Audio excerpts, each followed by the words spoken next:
Il ne doit prendre aucun risque. Par contre, Jacques, lui, doit en prendre. Et moi, je n'ai rien à perdre.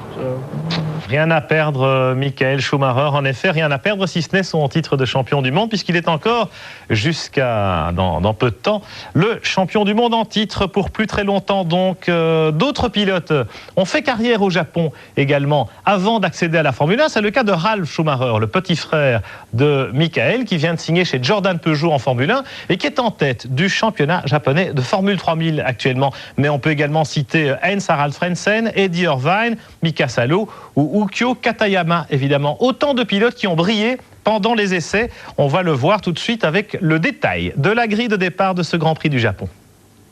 Jacques Villeneuve démenile une première ligne 100% Williams-Renault pour la 9e fois de la saison. Ce sera chaud au premier virage. Michael Schumacher partage la 2e ligne en compagnie de Gerhard Berger, suivi par Mika Häkkinen et Eddie Irvine sur la 3e ligne. Heinz-Harald Frentzen s'est hissé en 4e ligne. Il partira aux côtés de David Coulthard. Jean Alesi s'élancera de la 5e en compagnie de Martin Brundle.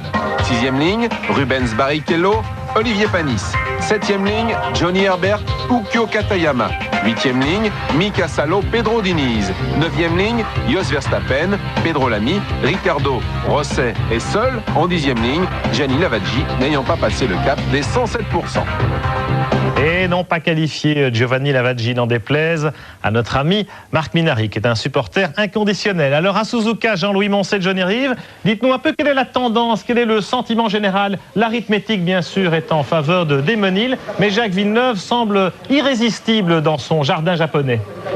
Bien écoutez, Pierre, Jacques Villeneuve, il a rempli une première partie de son contrat. On sait que les dépassements ne sont pas très faciles ici à Suzuka et qu'il convient pour lui de partir en pole position pour essayer de gagner la course, puisque là est son contrat.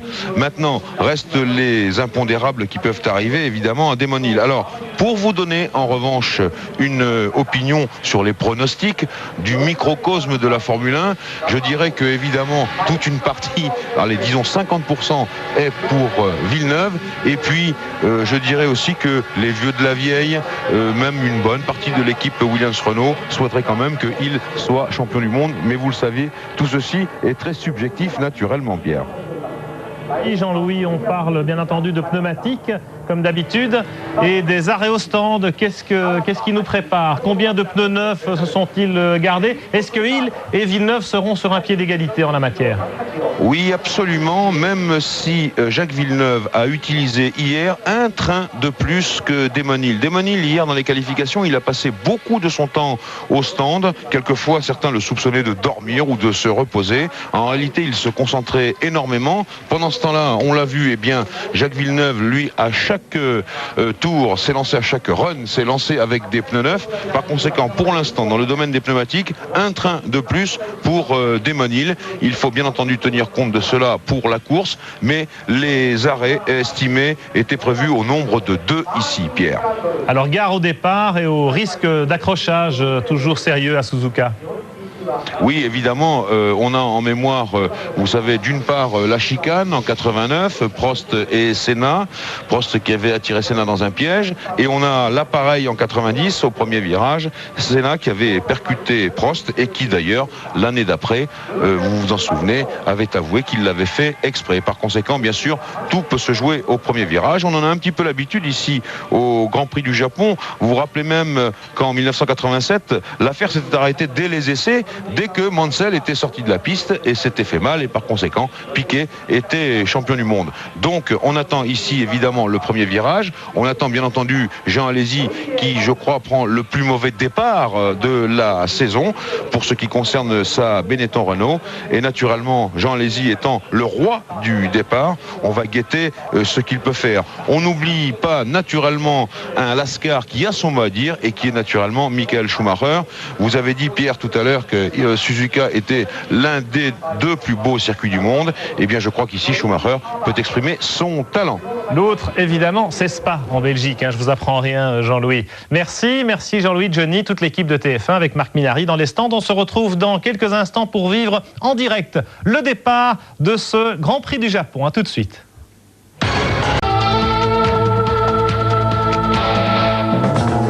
Jacques Villeneuve Damon Hill, à Suzuka, c'est au Québécois d'attaquer et à l'Anglais de contrôler. À Estoril, voici 3 semaines, Villeneuve a tout donné, livré une course magistrale et sa victoire a repoussé l'échéance jusqu'à l'ultime épreuve de la saison. À l'issue de ce Grand Prix du Japon, dans 53 tours, l'un des deux sera champion du monde. La Williams Renault de Jacques Villeneuve à droite sur votre écran et sur la grille de départ du Grand Prix du Japon. La Williams Renault de Damon Hill à gauche. Ici Suzuka.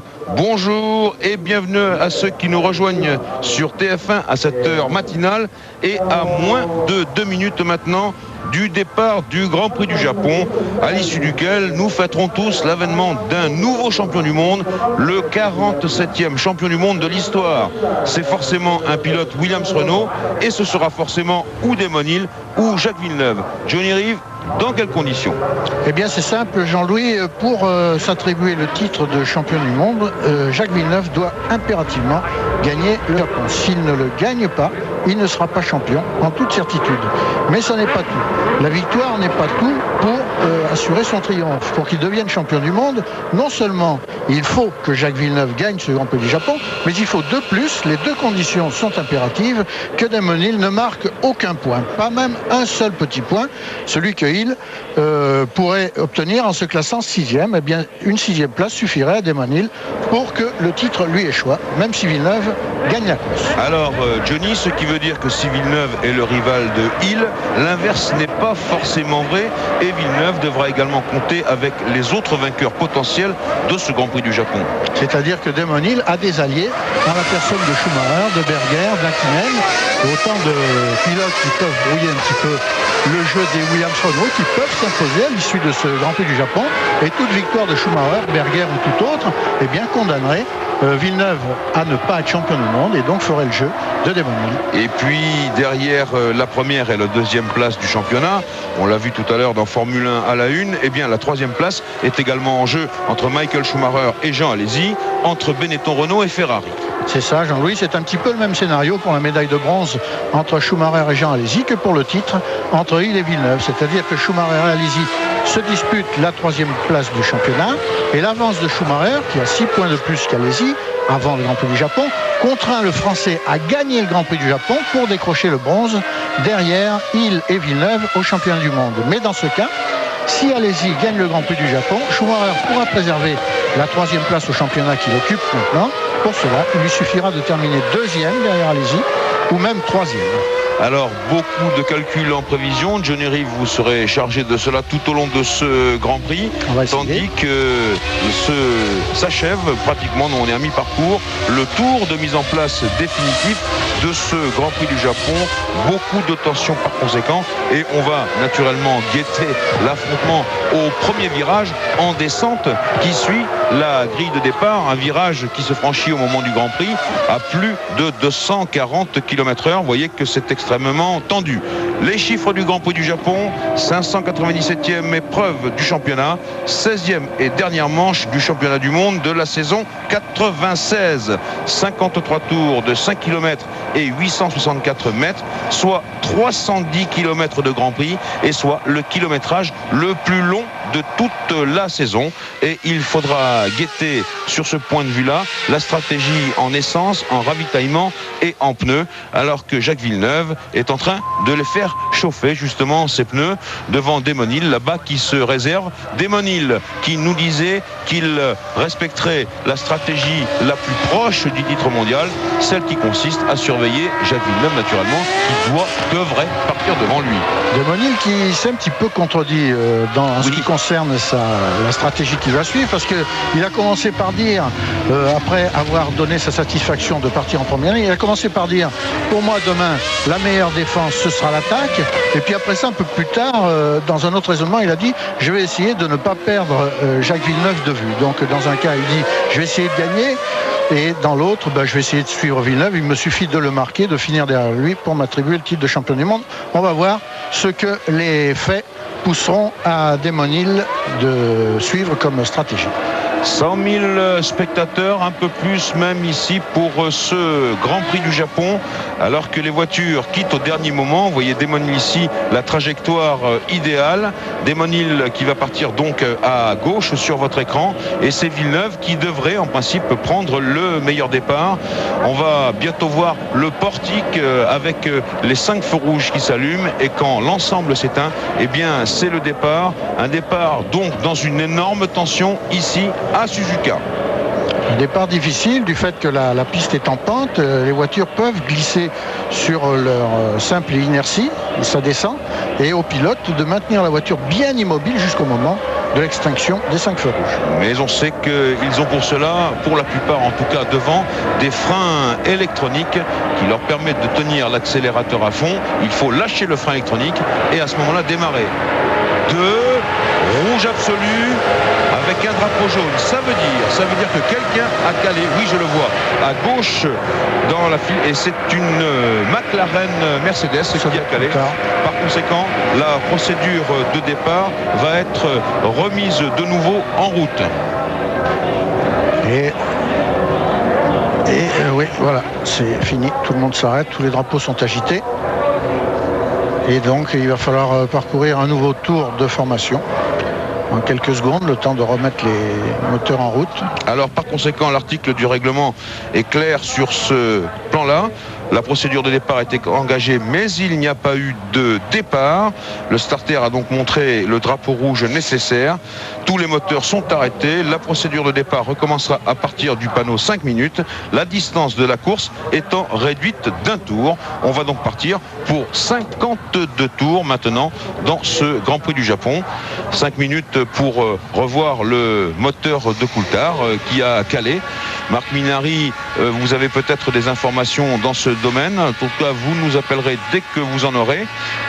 David Coulthard, donc, qui nous remet un peu plus de pression sur les épaules maintenant, et sans doute, mais nous c'est pas grave, sans doute un peu plus de pression encore sur les épaules de Jacques Villeneuve et de Damon Hill, Johnny. Je crois que Coulthard n'a plus que, si ma connaissance imparfaite du règlement est bonne en ce cas-là, je crois que Coulthard n'a plus qu'une possibilité d'avoir un incident encore, après quoi il partirait en oui, dernière ligne. C'est exact, c'est ça le règlement, absolument. Donc on va maintenant attendre le panneau 5 minutes, et dès que nous serons prêts naturellement, eh bien nous reviendrons ici à Suzuka. En attendant, je vous propose de tourner avec nous une petite page de publicité, et on se retrouve ensuite. Qui est dû à David Coulthard. Marc Minary, je crois que vous avez des informations à ce sujet. Oui, des informations données par Joe Ramirez, le team manager de McLaren Mercedes. Il espère tout simplement que David Coulthard a calé tout seul et surtout n'a pas endommagé son moteur. On n'a pas ouvert le capot de la McLaren, on n'a pas retouché au moteur, donc apparemment c'est bien une bévue de la part du pilote et tout va bien. Bien, eh bien, on va montrer, vous voyez, c'est déjà fait le signal d'évacuation de la grille de départ. Je vous précise également qu'aucun plein de carburant n'a été fait. C'est la raison pour laquelle la distance est réduite d'un tour. C'est l'article 123 et 124 du règlement. Et on repart pour un nouveau tour de mise en formation de la grille. Alors que ici, il y a un pilote qui est arrêté, qui n'a pas pu démarrer. Je ne sais pas, on verra cela quand il va probablement regagner le fond de grille, mais en tout cas, c'est sûr qu'il ne repartira pas à sa place, Johnny. Le règlement impose maintenant qu'il parte au fond de la grille.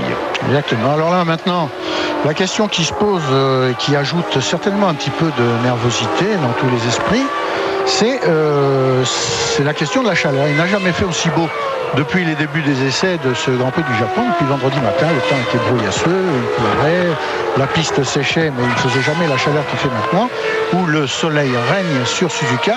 Alors, qu'est-ce que cette chaleur va avoir comme influence sur le comportement des voitures? Et je pense notamment à la tenue des pneus à l'usure. Eh bien, ça va jouer un rôle, ça, dans le déroulement de la course et dans la stratégie que les uns et les autres auront prévue et qu'il faudra peut-être modifier en cours de parcours.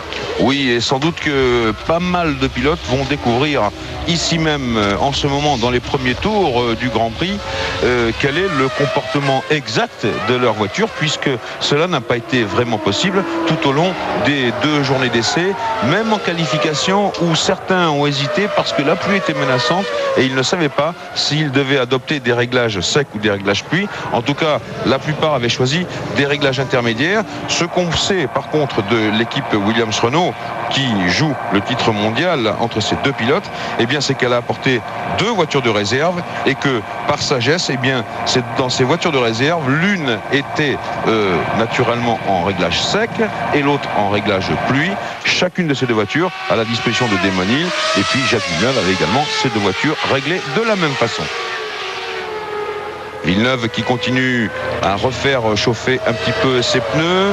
Damon Hill derrière. Attention à la Ferrari de Michael Schumacher, toujours extrêmement brillant sur ce circuit. Le champion du monde en titre pour quelques moments encore, pour 1h30 environ. C'est à peu près la durée du Grand Prix puisqu'il fait beau et qu'on va sans doute taper dans les moyennes d'environ 210-215 km/h. Notre écran de contrôle vient de sauter, mais heureusement ici à Suzuka on est au pays de l'électronique et il nous reste le grand écran du circuit là-bas, Jean-Louis Moncey, que l'on voit au-dessus de la tribune de presse. Nous n'avons plus d'image non plus à Paris. Pierre Van Vliet. Oui, plus d'image du tout. Alors le suspense est à son comble. Un premier faux départ avec la faute à David Coulthard, vous l'avez vu, qui ne s'est pas élancé au moment du 2e tour de mise en grille et qui partira en fin de grille avec la McLaren Mercedes. Et puis faux départ aussi malheureusement pour la télévision, nos amis de Fuji Télévision. Certainement un problème technique qui les dépasse d'ailleurs vraisemblablement, mais un écran noir pour l'instant en ce qui nous concerne depuis Suzuka, avec le départ qui pourtant doit être imminent, un départ particulièrement important pour ces 2 hommes, Jacques Villeneuve et Damon Hill. On sait que tout peut se jouer dans les premières centaines de mètres du Grand Prix, avec Hill et en première ligne. Voilà, on revient, on retrouve l'image. Jean-Louis, Johnny, c'est à vous. Oui, et c'est parti. Villeneuve a marqué une hésitation et Damon Hill est en tête devant Berger. Tout de suite devant Villeneuve Berger. est enfermé dans le peloton. Complètement enfermé, Jacques Villeneuve, alors que regardez, c'est Damon Hill qui met tout de suite la pression en tête de ce Grand Prix, devant Gerhard Berger, devant Mika Hakkinen, les 2 Ferrari. C'était donc Coulthard, une sortie de piste. Jean Alesi qui est sorti assez fort comme on le voit. Eh bien, il était mécontent de la tenue de sa voiture, Jean Alesi. Vous voyez qu'il n'a pas été loin. Je crois qu'il est à l'entrée à peu près des premiers S, ce secteur très difficile. Et attention, il a pris un choc. Non, il se dégage tout seul. Sa voiture était très instable. Il était très en colère depuis le début du week-end, Jean Alesi. Eh bien, voilà le résultat. Il avait déjà quelque chose qui ne marchait pas dans l'aérodynamique de la voiture. Et là, eh bien, elle lui a échappé des mains. Très capricieuse, sans doute, cette Benetton Renault. Et elle a fini sa course dans le mur. À moins qu'il y ait eu un problème de trafic, Jean-Louis, comme il était au creux du peloton, peut-être que les roues se sont frôlées autour de lui. On va attendre d'avoir des images plus précises. Voici la raison de la sortie. Il est allé tout seul. Peut-être poussé. C'est donc l'entrée des premiers S, des virages extrêmement techniques, très compliqués, en 4e à variation de vitesse de 220 à 180 km/h. Villeneuve est 6e. Oui, Villeneuve est 6e. Alors, Damon Hill, Berger, très incisif. Attention là aux stratégies, on ne peut pas tout de suite se fier à la cadence adoptée par les pilotes. Et puis derrière, Mika Hakkinen, qui est considéré lui aussi comme un héros dans ce Grand Prix du Japon. Retournement de situation dès le feu vert, dès le signal de l'envolée, pardon, pour ce Grand Prix, avec Jacques Villeneuve qui s'est laissé enfermer. Jacques Villeneuve qui est maintenant loin. Alors que, je tiens à le préciser de nouveau, c'était Coulthard qui avait de nouveau des difficultés pour démarrer. C'est Coulthard qui est parti en fond de grille. En tout cas, l'accident d'Alesi n'a pas nécessité l'interruption de la course. La Benetton de l'infortuné Avignonnais est bien stationnée sur le côté. Aucune parcelle de métal ou de pneus n'encombre la piste. Et ça, c'est Coulthard qui devait avoir certainement un problème mécanique et qui l'a forcé à caler et qui se poursuit. Alors que le classement s'affiche pour l'issue du premier tour. avec Berger à 4 dixièmes de Hill, Hakkinen à 1 seconde 6 de Hill, Schumacher à 2,2, Irvine à 3,2.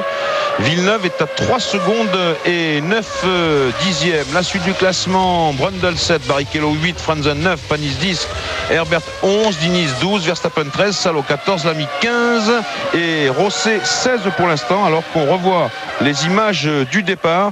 Et Villeneuve qui a presque failli caler malgré une énorme trace de gomme.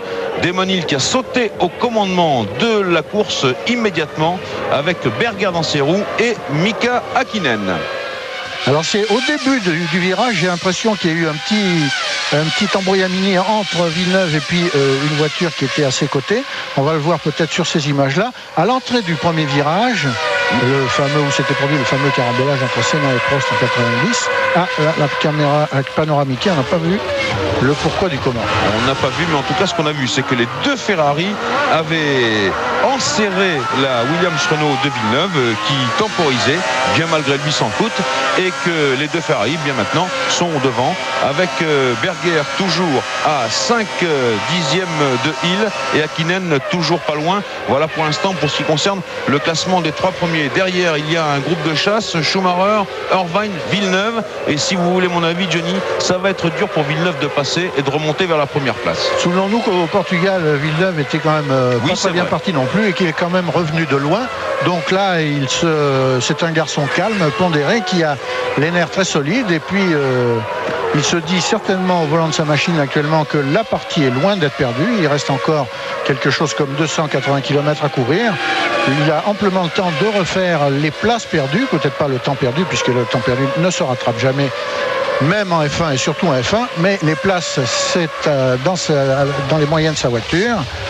Mais tandis qu'il mène la chasse et qu'il est un petit peu bloqué derrière Eddie Irvine, eh bien on constate qu'à l'avant, Damon Hill et Gerhard Berger sur la Williams-Renault et la Benetton-Renault creusent l'écart sur leur poursuivant immédiat, Hakkinen qui est déjà à 2 secondes et demie des deux premiers. Alors tout de suite, un petit point top tour, c'est facile.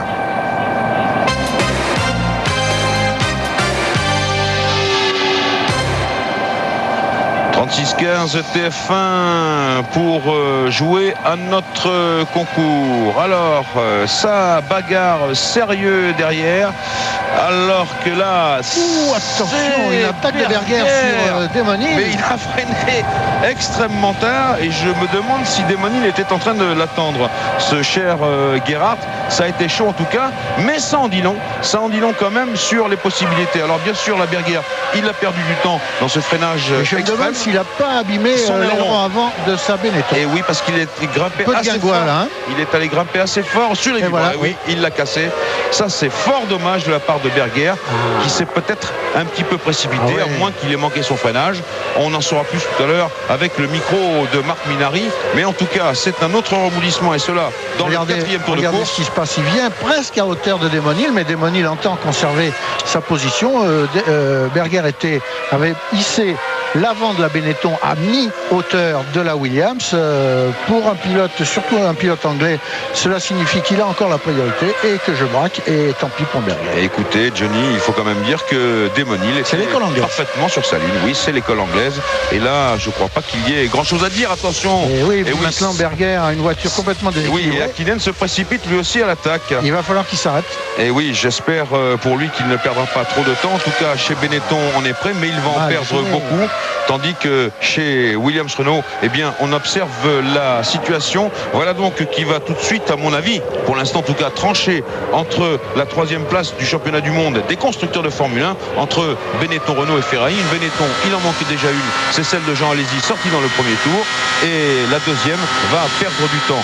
Pour revenir, non pas sur Hill, ici à l'image, mais sur Jacques Villeneuve, Johnny, on va aller à une référence très sérieuse, celle de Ayrton Senna, qui en 88 était parti de la 14e place et était remonté jusque vers la victoire, et donc son premier titre mondial. Et en cela, Ayrton Senna, par un très léger crachin qui avait favorisé sa remontée. Senna était quasiment imbattable dès que ça glissait, et il avait profité également des ennuis de boîte de vitesse, si je me souviens bien, d'Alain Prost, pour obtenir cette victoire. Alors donc Berger au stand, comme on avait prévu, c'était facile à prévoir, hein. Et pendant ce temps, les voitures passent et Berger va repartir très très loin. J'ai déclenché mon chrono, 9 secondes 8, le réalisateur aussi l'avait fait, 9 secondes 8 pour Berger, et du coup ça nous donne Damon Hill en tête devant Mika Häkkinen à 4 secondes et 3 dixièmes, Schumacher 3e à 4 secondes et 9 dixièmes pour ce qui concerne le classement des 3 premiers dans le 5e tour du Grand Prix du Japon.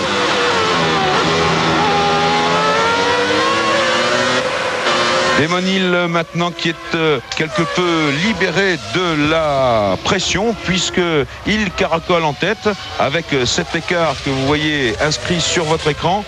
Damon Hill, il a les choses en main. Bien entendu, il va falloir regarder cela de plus près au moment des ravitaillements. Mais tout de même, Villeneuve n'a pas bien joué tout à l'heure en manquant son départ. Et bien entendu, avec les conséquences qui s'en suivent inéluctablement, il s'est laissé enfermer. Et pour l'instant, Villeneuve, il est en 5e position puisque Berger a dû stopper à son stand pour un changement de capot avant. Berger qui est maintenant sur le classement provisoire en 5e position. Attention, que se passe-t-il chez Williams-Renault? On voit le stand de Williams qui est prêt à accueillir un pilote. En tout cas, ce n'est pas Damon Hill. Écoutez, non, il n'est pas passé dans les stands. Il se tiendrait peut-être pour Villeneuve. Peut-être y a-t-il eu un léger choc. On va surveiller cela de plus Non, Villeneuve continue aussi. Villeneuve continue également. Bon, là, on est un petit peu dans le cas du Grand Prix du Portugal où, pareil, en début de course, Damon Hill avait profité des circonstances pour creuser l'écart sur ses poursuivants, mais ça ne l'avait pas mis à l'abri. Donc attention à ne pas croire que l'affaire est jouée. Damon Hill creuse un écart grâce aux ennuis de Berger qui a un petit peu retardé Häkkinen. Derrière lui, il y a maintenant 4 secondes et demie d'avance pour la Williams-Renault ici sous nos yeux devant la McLaren d'Häkkinen qui est toujours en tête du peloton, mais avec 4 secondes et 6 exactement. On aperçoit qui arrive maintenant Häkkinen, suivi des Ferrari et de Villeneuve, qui n'a pas encore réussi à déborder Eddie Irvine. Et qui ne commet pas l'erreur de Berger qui s'est un peu précipité pour dépasser Damon Hill alors qu'il avait un peu de temps. Et on revient ici dans le groupe de chasse alors que nous sommes dans le 6e tour de ce Grand Prix du Japon avec au centre Jacques Villeneuve. On est à bord de sa voiture grâce à la caméra embarquée.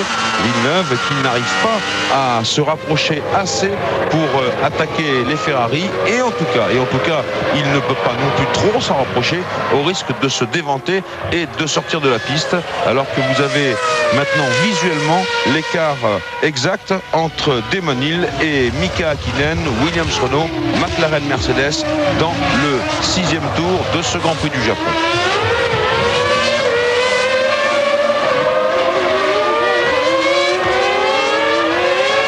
Damon Hill qui accroît sa cadence pour l'instant, meilleur tour en course, 1:45.632, près de 200 km/h de moyenne, et cela c'était dans le 2e tour, ce qui signifie que pour l'instant Damon Hill est en train de temporiser, à l'inverse de ce que je disais.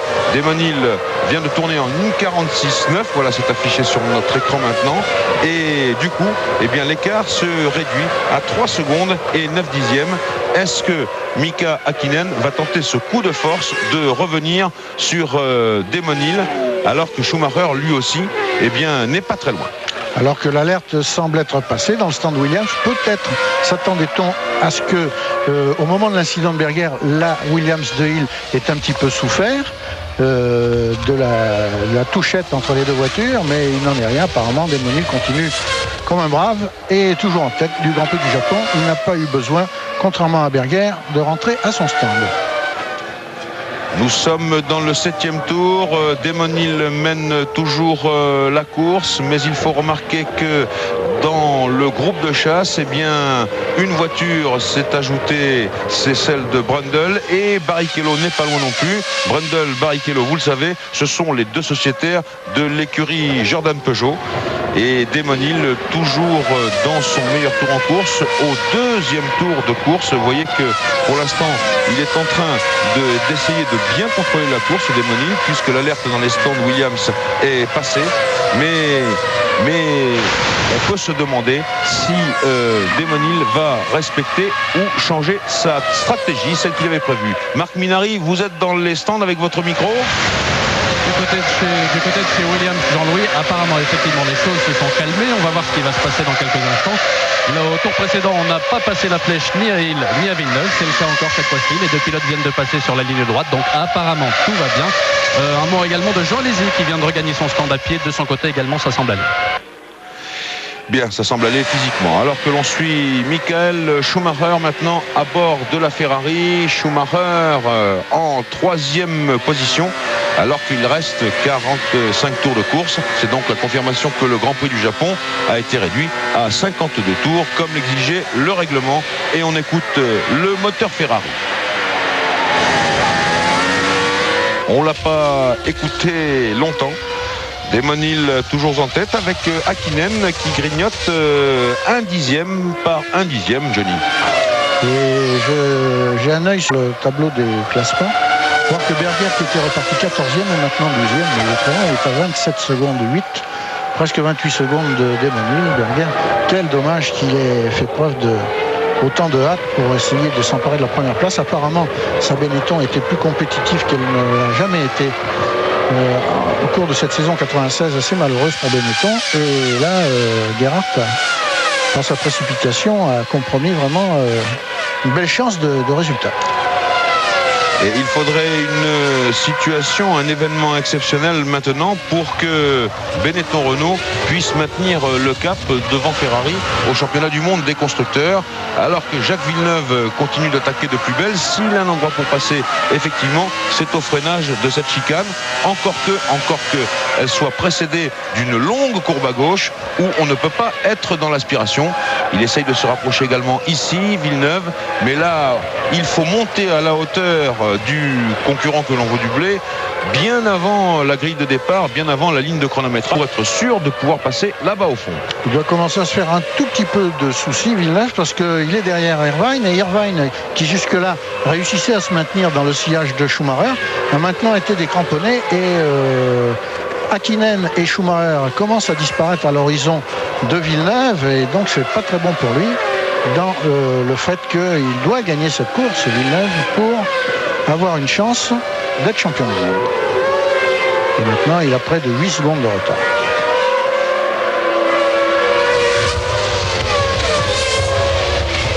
Nous sommes dans le 9e tour du Grand Prix du Japon maintenant, et la physionomie de la course se présente ainsi.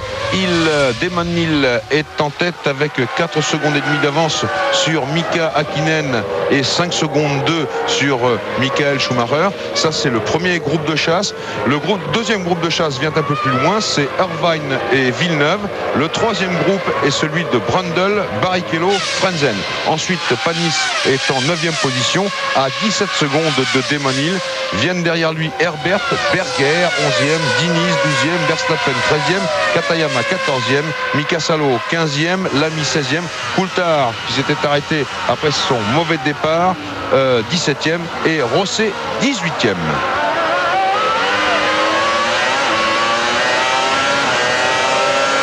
Vous voyez que Villeneuve a de la difficulté à faire la jonction.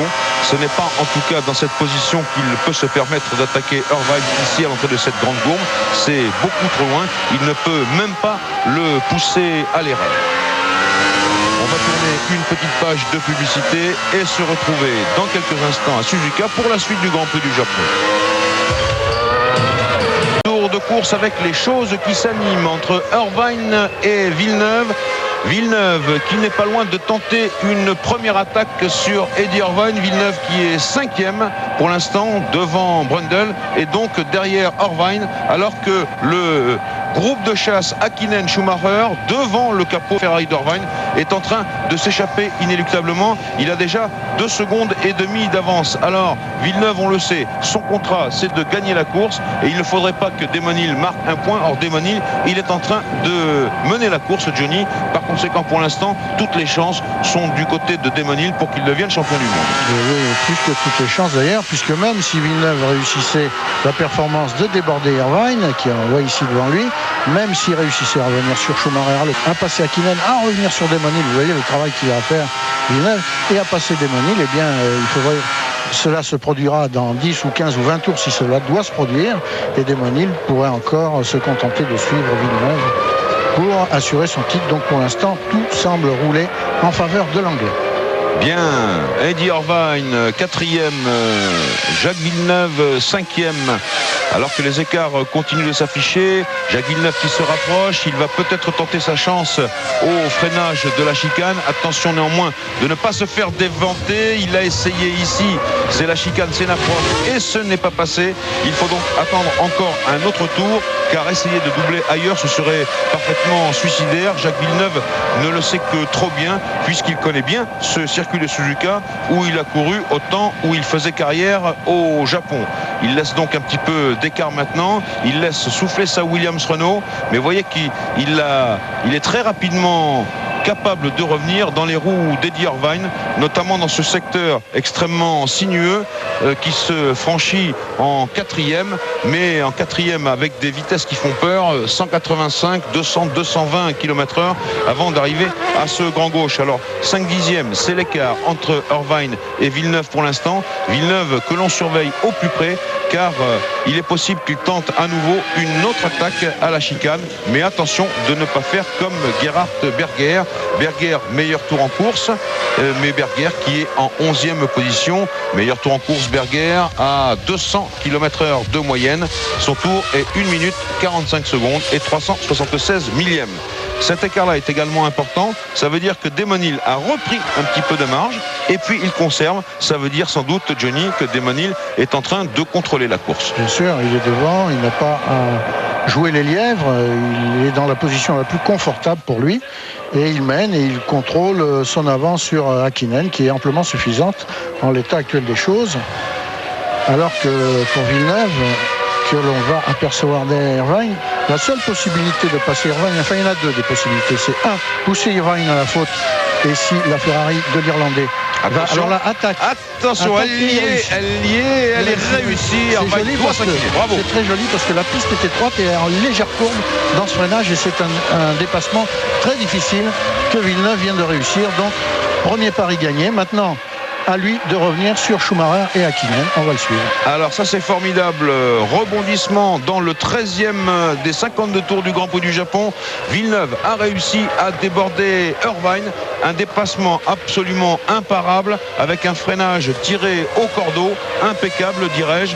Et on va donc mesurer l'écart maintenant. Attention, Jacques Villeneuve, de ne pas trop anticiper avec la Williams. Il a l'air de la secouer assez violemment. On revoit cela vu de l'intérieur. Oui, la route est en légère courbe à l'entrée des stands. Elle est étroite. Il vient au niveau, il amorce un petit blocage d'une roue avant, mais rien du tout. Il vient impeccable, sans être projeté à l'extérieur de la chicane. Il n'a pas gêné du tout Irvine. Encore sous un autre angle, c'est parfait. Et je dois également souligner Irvine et son fair play. Un joli carton bleu pour Irvine. Il a été nickel, lui aussi, sur ce déplacement. Il n'a pas fermé la porte à un seul instant. C'est beau. Tout de suite, un petit point top tour.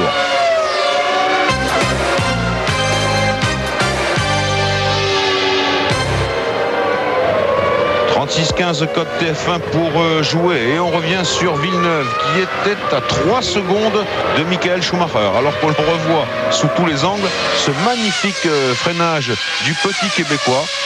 Vraiment très très belle performance, car Irvine était un client difficile. Donc l'écart entre Schumacher et Villeneuve était de 3 secondes et 22 millièmes. On va voir à quelle vitesse et à quelle cadence Jacques peut revenir sur un autre client, à mon avis un peu plus difficile, Michael Schumacher, qui est pour l'instant 3e. Vous voyez là-bas, dans l'ombre, dans le sillage de Mika Hakkinen, je le trouve près là aussi, Schumacher. Non, c'est un peu trop loin encore, mais il se rapproche. Attention. Et le voyez, meilleur tour pour Villeneuve, une 44-691. Une 44-691, ça veut dire que l'écart entre Villeneuve et Schumacher est passé à 1 seconde et demie. Il a donc gagné en un tour 1 seconde et demie. Johnny, ça en dit long, là aussi, sur le potentiel de la Williams Renault de Jacques Villeneuve. Alors on se retrouve peut-être dans le cas de figure que vous évoquiez, c'est-à-dire le Grand Prix du Portugal. Voilà, mal placé au début. Villeneuve est revenu, il avait d'ailleurs effectué un dépassement d'anthologie sur Schumacher. On va voir si il est capable de rééditer. Et, finalement, ce qu'il s'avère dans les qualités de Villeneuve, c'est que sa plus grande force à lui, c'est d'être capable de porter des attaques incisives et qui réussissent sans mettre les pilotes qui l'attaquent en danger. Il l'a fait tout au long de cette saison. Marc Minardi. Oui, on se prépare cette fois-ci chez Williams. Les 4 roues sont prêtes à accueillir un pilote. Les 19 mécanos sont autour. Pour l'instant, on va attendre la flèche pour voir qui des deux, Damon Hill ou Jacques Villeneuve, va rentrer. Ah, ce serait dommage si c'était Jacques Villeneuve, car il nous ferait un dépassement par des stands interposés et ce serait moins drôle naturellement que de l'avoir vu comme tout à l'heure sur la piste. Cette piste qui est en train de commencer à se joncher d'éclats de gomme de pneus.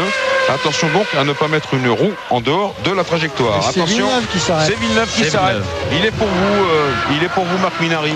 Le voici Jacques, il est dans la ligne de décélération. Elle est très très longue ici à Suzuka, tandis que vous voyez Damon Hill qui franchit lui la ligne pour la 14e fois. Jacques qui va arriver à son stand. Attention aux 120 km/h réglementaire ici.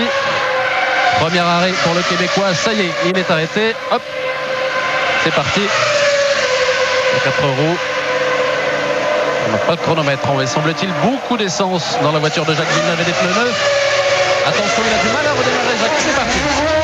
C'est parti. À mon chronomètre, il y a 12 secondes toutes rondes pour cette immobilisation devant le stand Williams Renault. Il se retrouve derrière Berger. Berger repassé devant Berger qui est en 10e position.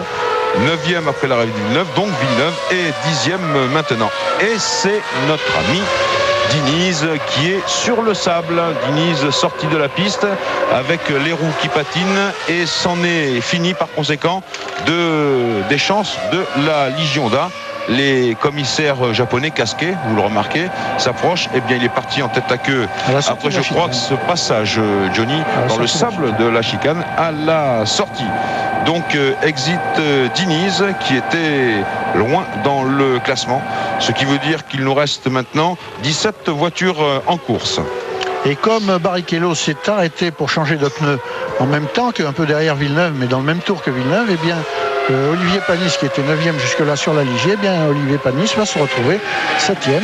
On va voir si cette stratégie va payer pour Panis et pour l'équipe Ligier. Alors qu'on suit ici Yukio Katayama, et vous savez pourquoi, c'est le régional de l'étape, comme on dit d'une façon générale. Yukio Katayama qui était en 13e position et qui de fait mène une course sage, bien entendu. Il avait été brillant devant son public, Katayama, dans les années passées. Alors Villeneuve est rentré en course. Voilà Berger. Il attaque Berger. Il le fait, il bloque. Quel dépasseur. Oui. Et c'est passé sans aucun problème. Oui. Là où Berger s'était cassé les dents, sur Damon Hill, au même endroit, dans la même position, il lui a fait subir à Berger la sanction qu'il avait imposée à Irvine il y a 2 tours. Et voilà le groupe de chasse dans le 16e tour. Le groupe de chasse, le 3e groupe de chasse, Panis, Villeneuve et Berger. Par conséquent, Villeneuve qui taille sa route à grands coups de serpe, à coups de dépassement incisif, toujours au même endroit. C'était le bon endroit, c'est la chicane. Et c'est Panis maintenant, Olivier Panis, qui est devant le capot de la Williams Renault. Oula, attention, elle a l'air pas si facile que ça à conduire non plus, la Légion d'A d'Olivier. Mais bien sûr, on va surveiller cela de plus près. Oh, il l'attaque même à l'entrée de Degner. Là, c'est inattendu. Là, ça a été plus fort encore. Il faut dire que Panis a été là-dessus absolument sportif. Il avait vu Villeneuve dans ses roues. Et quand vous voyez une Williams Renault dans vos roues en ce moment, en cette saison de Formule 1, eh bien, ça veut dire qu'il faut probablement s'incliner. Nouvelle préparation chez Williams Renault, Jean-Louis et Johnny. Cette fois-ci, c'est pour accueillir Damon Hill, bien évidemment, qui est en train lui aussi d'augmenter la cadence en ce moment. Damon Hill qui a 5 secondes d'avance presque toute ronde sur Hakkinen qui a un petit peu largué Schumacher, qui est à près de 2 secondes maintenant. Et Schumacher au stand.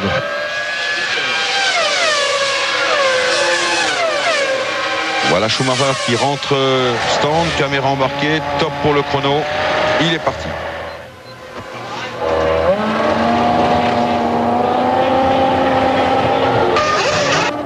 Oui, un Un petit coup de V10 Ferrari, 8 secondes 7 pour Schumacher. Brundle qui est arrêté lui aussi. On va mesurer le temps. Brundle toujours, voilà, il vient de repartir, donc il faut compter environ 12 secondes pour Brundle. Ça veut dire tout ça que l'on met beaucoup d'essence, Johnny. Et ça veut dire aussi qu'il y aura vraisemblablement pour la plupart des pilotes de ce Grand Prix du Japon 2 arrêts au stand, 2 changements de pneus, puisqu'on est à peu près au tiers de la distance à parcourir. Alors, Damon Hill en tête avec 5 secondes et 9 dixièmes d'avance. Vous voyez que Damon Hill joue un peu à l'accordéon avec ses poursuivants, tandis qu'il y a une McLaren Mercedes au stand. C'est Coulthard. Eh bien, Damon Hill joue un petit peu à l'accordéon, 5 secondes et 9 dixièmes. Il avait 5 secondes toute ronde tout à l'heure. Ça veut dire qu'il contrôle toujours impeccablement, impérialement ce Grand Prix du Japon qui peut le voir devenir champion du monde à la fin de la course, tandis que son rival direct, Villeneuve, est en 7e position. 7e, mais grâce au ravitaillement de Schumacher, Brundle et Frentzen devant lui, eh bien Villeneuve va peut-être grignoter quelques places, on va le savoir à l'issue du 17e tour qui est en cours, qui est en train de boucler Damon Hill. Voilà, le 17e tour. Et la flèche qu'on passe à Damon Hill, il va rentrer au stand à l'issue de cette boucle. Alors le classement sera par conséquent chamboulé. Il devant Häkkinen, vous voyez qu'il a pris encore 1 seconde d'avance, ça veut dire qu'il ne ménage absolument pas ses pneus. Il prend le maximum d'avance, Damon, maintenant dans ce tour-ci, pour essayer de creuser l'écart juste avant son ravitaillement, qui va le voir repartir un peu plus loin dans le classement, un peu plus loin que cette première place qu'il détient depuis le départ, depuis un départ absolument canon qu'il a réalisé tout à l'heure. Et Villeneuve en profite pour faire le meilleur tour à l'issue de ce 17e tour. Nous sommes maintenant dans le 18e tour de course. Eh bien, 1,44 353, 202,29 km/h de moyenne. Il ne ménage pas non plus ses efforts, Villeneuve. Il faut attaquer.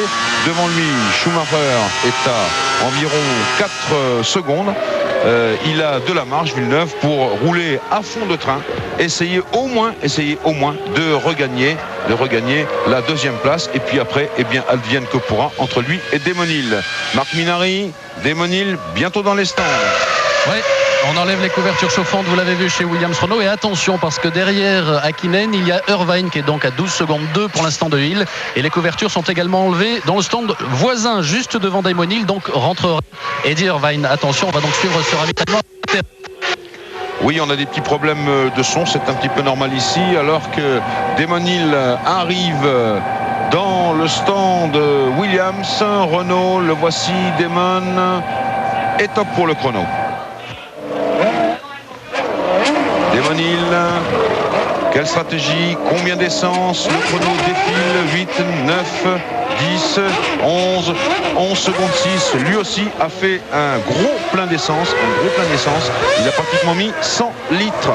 Et il y a une McLaren qui repart derrière lui. Attention à la Ferrari de Schumacher qui survient juste au moment où Damon Hill reprend la piste. Et donc Schumacher a gagné une place sur cette histoire. Et là, Johnny. Voilà, tout près maintenant. Villeneuve est déjà là. C'est vraiment super pour Jacques Villeneuve qui continue d'accroître sa cadence. 1,44, 262, 202,4 km/h. Il progresse toujours, Villeneuve, mais il n'a que cette carte à jouer. Il doit gagner absolument le Grand Prix du Japon s'il veut être champion du monde.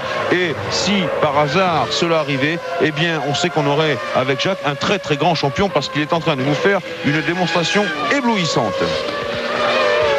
Alors là, c'est un tour difficile pour Damon Hill. C'est au premier tour, en quittant les stands au Portugal, qu'il avait perdu l'avantage sur Villeneuve en fin de course, et que celui-ci avait réussi à le battre. Là, actuellement, Damon Hill est dans son tour de lancement après un ravitaillement. C'est un tour difficile parce que la voiture a changé de pneu. Elle a tout à fait le même comportement. Alors, pour les pilotes, il s'agit soit d'attaquer au maximum en prenant le risque d'être surpris par une réaction nouvelle en fonction des nouveaux pneus, ou alors soit prendre un petit peu de marge de sécurité comme l'avait fait Hill au Portugal. Maintenant, il a presque couvert un tour avec ses nouveaux pneus. Il connaît le comportement de sa voiture. Il ne sera plus, vraisemblablement, il n'est plus exposé à une mauvaise surprise. Desmonil, Hakkinen, Irvine, Schumacher, Villeneuve, Berger. Pardon Johnny de vous couper, c'était avant le ravitaillement. On va attendre maintenant le chronomètre sur justement la ligne de chronométrage pour vous donner le nouveau classement et les nouveaux écarts de ce Grand Prix du Japon. Et là, les écarts vont être très serrés.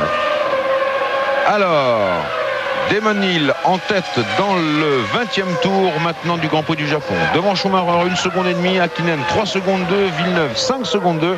Irvine, 10 secondes 8. Berger, 12 secondes 1. Et on se retrouve avec un groupe de tête vraiment resserré. Hill, Schumacher, Hakkinen, Villeneuve. Irvine est un peu plus loin. Il mène le groupe de chasse avec Berger et un peu plus loin encore Brundle, Barrichello et Frenzen. Panis est en 10e position.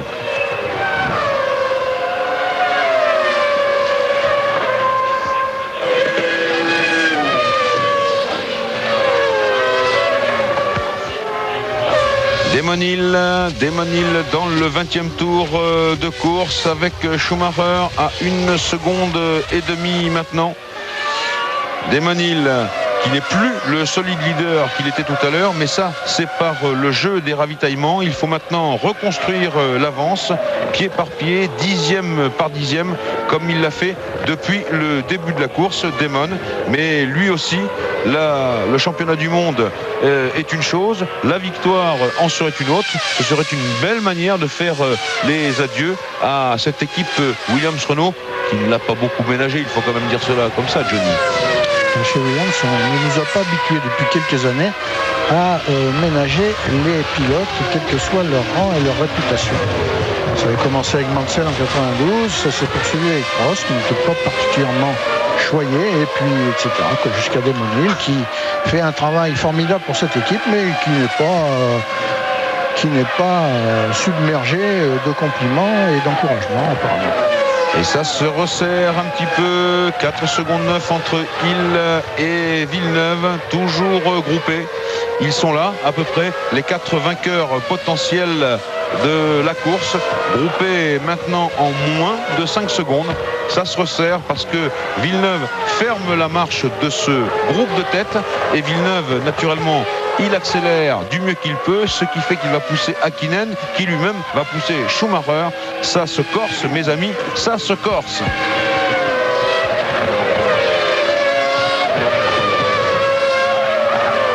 Le classement continue de s'afficher. 13e Coulthard, 14e Salo, 15e Katayama, 16e Rosset, 17e Lamy.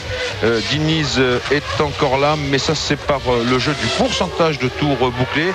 Diniz, on a vu que tout à l'heure, il était dans le bac à sable avec sa Ligier Honda à l'issue d'une sortie de piste à la hauteur de la chicane qui précède ici l'entrée des stands et la grille, l'aire de départ du circuit de Suzuka. La liste, voyez, des abandons, Diniz et Alesi qui n'a pas franchi le cap du premier tour. Attention, le grand gauche ici, extrêmement spectaculaire lui aussi. Le grand gauche avant la chicane, en 6e à 250, avant d'arriver ici au freinage à près de 280 km/h pour un passage en 2e à 60. C'est là que les freins sont sollicités. Et puis ici, un petit peu plus loin, là, la grille, la ligne de chronométrage, la voici, et on mesure l'écart. Schumacher à 2,2, Hakkinen à 3,6, Villeneuve à 5,1. Vous voyez que c'est toujours constant dans ce groupe des 4 vainqueurs potentiels ici au Japon. Au dernier passage, le meilleur tour a été effectué par Desmonil en 1,45,0. Le deuxième meilleur tour est l'œuvre de son équipier Villeneuve qui est 4e, qui a fait 1,45,1, tandis que Schumacher et Hakkinen, qui sont 2e et 3e, ont tourné en 1,45,4 et 1,45,3, c'est-à-dire que les deux Williams-Renault paraissent légèrement supérieurs et à la Ferrari de Schumacher et à la McLaren d'Hakkinen qui sont intercalées entre elles pourtant. Et en l'état, pour l'instant, eh bien, avec une 2e place et une 5e place, Ferrari fait des points au championnat du monde des constructeurs et va sans doute passer devant Benetton Renault, Johnny, qui terminera en 3e position. Cela à moins d'un événement exceptionnel. Et bien entendu, eh bien, Jean Alesi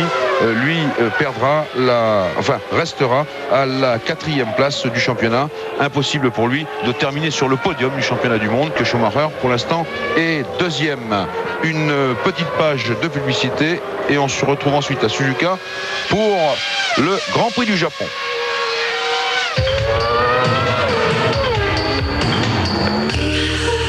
Je passe mes journées à le dire, nous sommes des enfants de la télé, mais je suis perdu. Dans ce Grand Prix du Japon, avec toujours un écart à peu près constant entre les 4 premiers, c'est-à-dire Damon Hill, Michael Schumacher, Mika Hakkinen et Jacques Villeneuve. Il y a 5 secondes et 4 dixièmes entre ces 4 pilotes qui peuvent tous prétendre à la victoire, puisque derrière Irvine est plus loin, déjà 8 secondes de Villeneuve, ce même Villeneuve qui est en train de faire le forcing pour se rapprocher de Mika Hakkinen. Le voici là-bas dans le fond, Jacques Villeneuve. La Williams Renault se rapproche de la McLaren Mercedes. Alors bien sûr, la question, on l'a sur les lèvres, est-ce que Villeneuve va tenter le dépassement comme il a fait jusqu'à présent ici à la chicane? Eh bien, on va attendre un peu plus longtemps, encore un tour, pour savoir si le petit Québécois se mettra ou non en position d'attaquer. Il est en tout cas suffisamment près d'Hakkinen pour espérer pouvoir porter une attaque, placer une attaque. Alors, le fera-t-il au freinage de la chicane où on l'a vu dépasser Berger et Irvine, ou bien le fera-t-il au freinage pour le virage à droite qui s'appelle Degner, en souvenir d'un pilote motocycliste des années 60, Ernest Degner? Eh bien, comme il l'a fait suivre tout à l'heure à Olivier Panis, il faut suivre un petit peu l'évolution de la Williams qui a l'air meilleure dans les grandes courbes qu'elle ne l'est aux reprises, c'est-à-dire qu'elle semble manquer un petit peu de motricité, la Williams, à la sortie de la chicane, et elle est distancée à l'accélération à la sortie de la chicane parce que, semble-t-il, ses roues arrière patinent plus que celles de la McLaren qui la précède. Et là, Johnny, on est avec Barrichello et Frentzen qui sont en train de se rudoyer. Cela pour l'éventualité de la 8e place pour l'instant. Ça bagarre dans tous les compartiments de ce Grand Prix du Japon. Vous voyez que même pour la 8e place, eh bien, on est proche d'en venir, non pas aux mains, mais aux pneus, alors que Villeneuve, lui, revient sur Mika Hakkinen. Et vous savez quoi? Eh bien, on est en train de rattraper les retardataires maintenant. Et attention pour Damon Hill de ne pas se laisser enfermer. Attention à Villeneuve qui est très incisif, Schumacher aussi dans le dépassement des retardataires, comme c'est le cas ici avec Mika Hakkinen, Villeneuve et Rosset qui s'écarte. Et Rosset qui s'écarte et pour Hakkinen et pour Villeneuve. Donc Rosset s'est abstenu de jouer les troubles faites dans cette belle bataille. Il y a du trafic sur la piste avec Damon Hill, Michael Schumacher, Mika Hakkinen, Jacques Villeneuve. Le chronomètre, on saute dessus. Il a perdu un petit peu de temps, enfin l'ensemble. Ils ont tous perdu un petit peu de temps, mais l'écart s'est resserré. 4 secondes 3 entre les 3 hommes. Et au lieu de tourner en 1,45, les 4 premiers du Grand Prix du Japon ont tourné en 1,47. Ils ont tous perdu entre 1 seconde et demie et 2 secondes à cause certainement du dépassement de Rosset qui s'est échelonné tout au long de ce tour-là, mais qui s'est effectué sans bobo pour personne. 1,47, c'est au moins 3 secondes de plus que le meilleur tour en course actuelle, qui est celui de Jacques Villeneuve, 1,44, 262, je vous le rappelle. Et voilà Villeneuve à l'affût derrière Hakkinen, tout près. Alors, va-t-il tenter une attaque dans un virage qui pourrait s'y prêter aussi, c'est-à-dire celui qui va venir là, l'épingle à gauche? On voit Hakkinen devant lui qui freine complètement à droite, mais non, il est trop loin pour espérer pouvoir passer là. Mais il faut se rapprocher à partir de là, Johnny, en réaccélération constante. On écoute le moteur.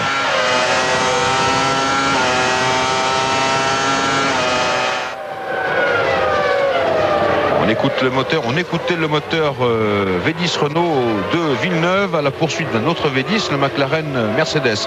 Il est pour l'instant trop loin, Jacques Villeneuve, trop loin pour pouvoir porter une attaque, notamment à cet endroit-ci, puisque c'est une grande courbe à gauche assez effrayante.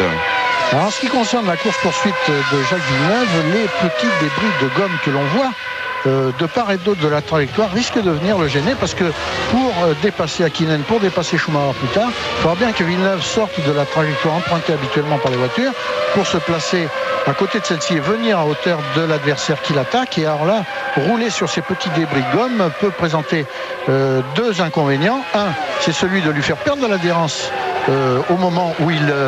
ça, c'est une Tyrrell qui a un problème avec l'aileron avant, c'est Katayama. Qui donc peut lui faire perdre de l'adhérence au moment où il porte son attaque et qui peut avoir une autre conséquence. Rosset qui a bloqué. On l'a pas vu. En tout cas, pas ceux qu'on a vus tout à l'heure, mais probablement au sein du peloton. C'est sévère. C'est sévère. Il faut bien qu'il fasse sa course quand même. Aussi. Ah, c'est peut-être pour ça. Attendez, Johnny. Ah, Katayama. Non, là, il ne le bloque pas. Il ne bloque pas, mais en tout cas, Katayama, son aileron a été endommagé avant qu'il vienne au contact de la Rose à Motor Art du Brésilien Rossi. En tout cas, Katayama, il va falloir qu'il fasse attention, effectivement, parce que son aileron risque de lui jouer des mauvais tours. Prudence, c'est impossible. Attention! Il me fait peur Katayama parce que là l'appui avant de sa Tyrrell Yamaha me paraît très amoindri. Il va devoir rentrer tout de suite. Il rentre, vous voyez, avec quelques difficultés parce que bien sûr il n'y a plus d'appui sur cette Tyrrell du petit japonais. Katayama donc 14e au stand. Là il suivait naturellement Verstappen, mais peut-être il l'a touché dans Rosset puisque les deux arroses, freinage bloqué, les deux arroses n'étaient pas loin. Alors c'est une action qu'on n'a pas vue. En tout cas il a failli tutoyer Verstappen, mais là ça s'est très bien passé, tandis que pour Rosset c'est une action qui a échappé au réalisateur. En tout cas Rosset est pénalisé de 10 secondes et il va devoir s'arrêter devant le stand Arrose. Tout de suite un petit point top tour, et pour jouer vous le saurez tout à l'heure.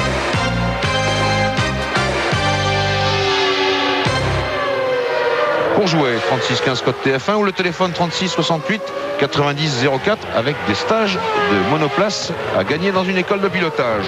Alors Jean-Louis, pour finir ce que je disais tout à l'heure à propos des difficultés qui se présentent, ça c'est Rosset qui est en train d'exécuter sa pénalité de 10 secondes.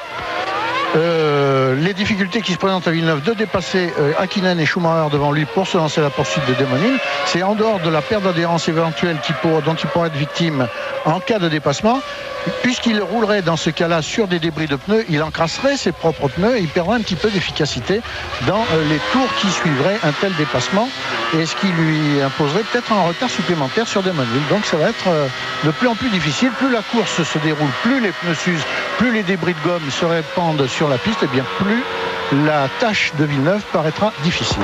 Concernant les ailerons avant, Jean-Louis et Johnny, on se rappelle que lors des essais, les McLaren ont connu pas mal de problèmes de vibration. Exact. Il a même fallu recevoir par fax de l'usine en Angleterre des informations pour renforcer cet aileron avant. Et précisément en ce moment même chez Williams, par précaution, on a sorti deux museaux, deux ailerons avant, un pour Demonil et un pour Jacques Villeneuve, si jamais ce sont les vibrations de la piste qui engendrent ces détériorations. Et oui, c'est un circuit qui est un petit peu vieux maintenant. D'ailleurs, on sait, puisqu'il faudrait l'aménager pour ce qui concerne les dépassements, quoique cela ne dérange pas Villeneuve ici présent à l'antenne. Et bien sûr, la piste est également bossée. En tout cas, le raisonnement pour ce qui concerne les pneus tient le coup, puisque ce groupe de tête, Demonil, Michael Schumacher, Mika Hakkinen, Jacques Villeneuve, est maintenant en 6 secondes d'écart, alors que Villeneuve commence à nous faire un petit peu peur. Très instable. Très instable, oui, justement. 6 secondes d'écart, et rappelez-vous que tout à l'heure, l'écart était tombé à 4 secondes. Vous voyez que les 4 premiers sont maintenant un petit peu distants les uns des autres. Et puis pour parler de ceux qui les poursuivent, eh bien on peut noter que Berger, qui était reparti derrière les deux Jordan Peugeot après son deuxième arrêt, qui était son premier ravitaillement mais son deuxième arrêt, eh bien Berger a passé Barrichello, il a passé Brundle, il est 6e. Berger mais loin à 27 secondes 6 de Demonil. Et toujours une bagarre sérieuse ici avec la Jordan Peugeot de Barrichello, la Sauber de Frenzen et la Ligier Honda de Olivier Panis. On a dépassé le cap de la mi-course. Alors le classement pour l'instant est le suivant: 1 Hill de Schumacher, 3 Hakkinen, 4 Villeneuve, 5 Irvine, 6 Berger, 7 Brundle, 8 Barrichello, 9 Frenzen, 10 Panis, 11 Herbert, 12 Coulthard, 13 Verstappen, Katayama est 14e à un tour, Lamy 15e à un tour et Rosset 16e à un tour.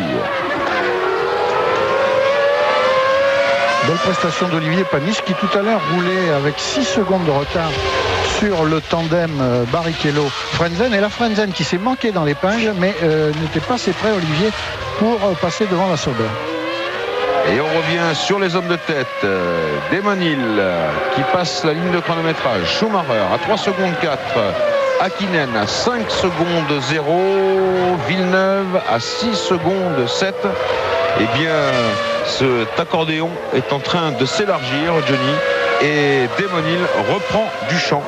Damon Hill en tête de ce Grand Prix du Japon depuis le départ de la course. Ici avec la comparaison des meilleurs tours entre le premier et le deuxième. Michael Schumacher très constant lui aussi à la poursuite de la Williams-Renault. Mais cette Williams-Renault nous paraît impériale. C'est le cas de le dire ici au pays du soleil levant. Et Damon Hill a franchi en tête le cap de la mi-course et il se rapproche encore un peu plus du titre de champion du monde, Johnny. Ne lui portez pas malheur, Jean-Louis. Observons qu'il est en tête, mais que la course doit encore se développer pendant encore 3 bons quarts d'heure et que tout peut arriver d'ici là. En revanche, celui qui est bien en difficulté, c'est Villeneuve, parce que Villeneuve, qui tout à l'heure talonnait de près Hakkinen, est maintenant un petit peu lâché par la McLaren Mercedes du Finlandais. Et il roulait au précédent passage 1 seconde 7 derrière celle-ci. Et on avait vu une image au cours de laquelle il nous paraissait en difficulté de stabilité avec sa voiture. C'était peut-être un incident fortuit et momentané. Il était peut-être passé sur une portion un peu plus ondulée de la piste que d'autres. On va l'observer dès qu'on l'aura à l'image. Et là, Dominique qui est tranquille comme Baptiste en fait de cette course, qui ne s'attendait certainement pas à dominer avec autant de facilité. C'est le départ qui a joué beaucoup en sa faveur. Nous entrons dans le 31e tour de ce Grand Prix du Japon et Damon Hill est en train, son écart avec son poursuivant immédiat Michael Schumacher à 4 secondes et 1 dixième, le troisième Hakkinen 5 secondes 7, le quatrième Villeneuve 7 secondes 4. Alors est-ce à dire également, Johnny, que quelque chose s'est peut-être dégradé à bord de la Williams-Renault de Villeneuve que nous avons vu tout à l'heure un petit peu en difficulté? Ouais. On peut penser aux pneus. Il n'y a jamais 2 trains de pneus qui sont absolument identiques. Alors est-ce que le deuxième train de pneus actuellement utilisé par Villeneuve est un peu moins bon ou s'est-il usé plus rapidement que le train qu'il utilisait dans la partie initiale de la course? C'est possible. Il faut attendre un petit peu pour voir comment évolue sa voiture. En tout cas, dans les 4 premiers, pour l'instant, c'est lui qui a l'air d'être le plus en difficulté, Villeneuve, alors que c'est Damon Hill qui a l'air d'être le plus à l'aise. Damon Hill qui vient de signer son meilleur tour depuis le départ en 1,44,7. Et il se rapproche un petit peu du meilleur tour absolu pour l'instant dans cette course, qui est celui de Jacques Villeneuve au 6e tour en 1,44,2. C'est la première fois effectivement que Damon Hill se rapproche si près. Il mène sa cadence, pas question naturellement de l'embiner, pas question de donner à Schumacher l'opportunité de revenir. Il faut continuer pour rester concentré. En revanche, l'écart entre Schumacher et Mika Hakkinen semble un petit peu diminuer. Il est maintenant de 1 seconde et 6 dixièmes. La McLaren Mercedes a retrouvé des ailes. Oui, elle est instable la voiture de Villeneuve. Le freinage est loin dans la chicane. Il a rattrapé ça de main de maître. Il y a donc quelque chose qui se dégrade dans cette Williams-Renault. Un blocage intempestif. Hier, pendant les qualifications, Villeneuve en avait fait un, mais c'était pour la bonne cause. Il avait accru son écart avec les autres dans la conquête de la pole position, mais là c'est en pleine course. Il essaye de donner le maximum. Villeneuve, il doit bien savoir par le truchement des panneaux du stand Williams-Renault ou de son tableau de bord qu'il est en train de perdre du terrain. On revoit cela, gros plat sur le pneu naturellement, et ça va vibrer maintenant à bord de cette Williams-Renault. Du coup, Dick Stanford, Jean-Louis, Patrick Head et Joe Clear, l'ingénieur de Jacques Villeneuve, ont pris la décision immédiate après avoir palabré quelques instants. Tous les mécanos sont prêts, 4 gommes sont prêtes à accueillir Jacques Villeneuve au prochain tour sans doute. Et oui, puisque de toute façon la deuxième vague de ravitaillement va bientôt débuter. Marc Minardi, la première avait débuté aux environs du 16e tour. Maintenant nous sommes dans le 32e tour de course.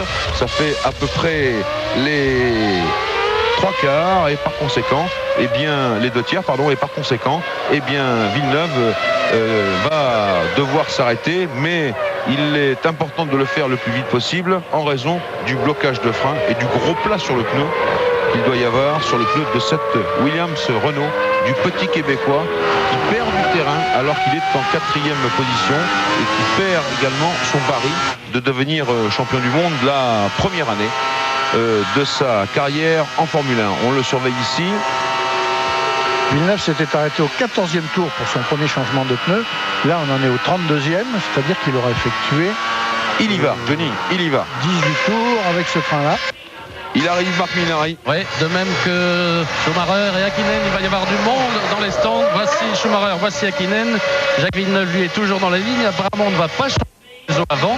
On ne va changer que les 4 pneus de Jacques Villeneuve. Et je peux vous dire que du côté de Yann Jacobi, du côté de Greg Pollock et du côté de Frank Williams, eh bien, les mines sont en train de s'allonger. On sait que le titre va sans doute passer du côté de Damon Hill. Jacques qui est au stand. Un peu moins d'essence, semble-t-il, sur le ravitaillement précédent. Et c'est reparti. On lui a indiqué les freins, on lui a indiqué de mettre en marche le limiteur de vitesse qui permet de ne pas dépasser la vitesse maximale de 120 km/h dans les stands. Mais vous voyez qu'il est rentré un peu plus tard que les autres, à l'inverse de Schumacher et d'Hakkinen, qui ont vraiment bombardé dans l'entrée des stands tous les deux et qui sont rentrés pratiquement côte à côte. Et qui ont perdu 31 secondes chacun dans les stands, Schumacher et Häkkinen, alors que Villeneuve en a perdu 35. Le chronométrage étant pris entre l'entrée des stands et la sortie des stands, arrêt complet. Et le prochain à bombarder dans l'entrée des stands, ce sera Damon Hill précisément. Et oui, Damon Hill qui se retrouve tranquille. Là, avec une avance substantielle, reste à savoir s'il va pouvoir repartir devant Schumacher et Häkkinen, auquel cas, là, bien entendu, tout sera relancé. C'est important maintenant de surveiller ce que va faire Damon Hill. Mais Villeneuve, qui est un peu au large sur les bordures, comme on vient de le voir ici même, eh bien, Villeneuve a du souci à se faire. Quel dommage quand même pour Jacques, puisque c'est lui qui a été l'animateur de ce Grand Prix jusqu'à maintenant, avec des dépassements extrêmement incisifs.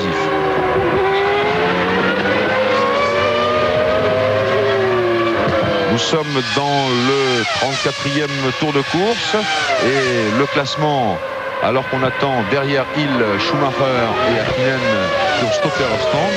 Vous voyez qu'on peut en même temps mesurer l'avance de Hill, à moins qu'il s'arrête tout de suite. Schumacher reste à 24 secondes et 6 dixièmes, Häkkinen à 27 secondes et 1 dixième.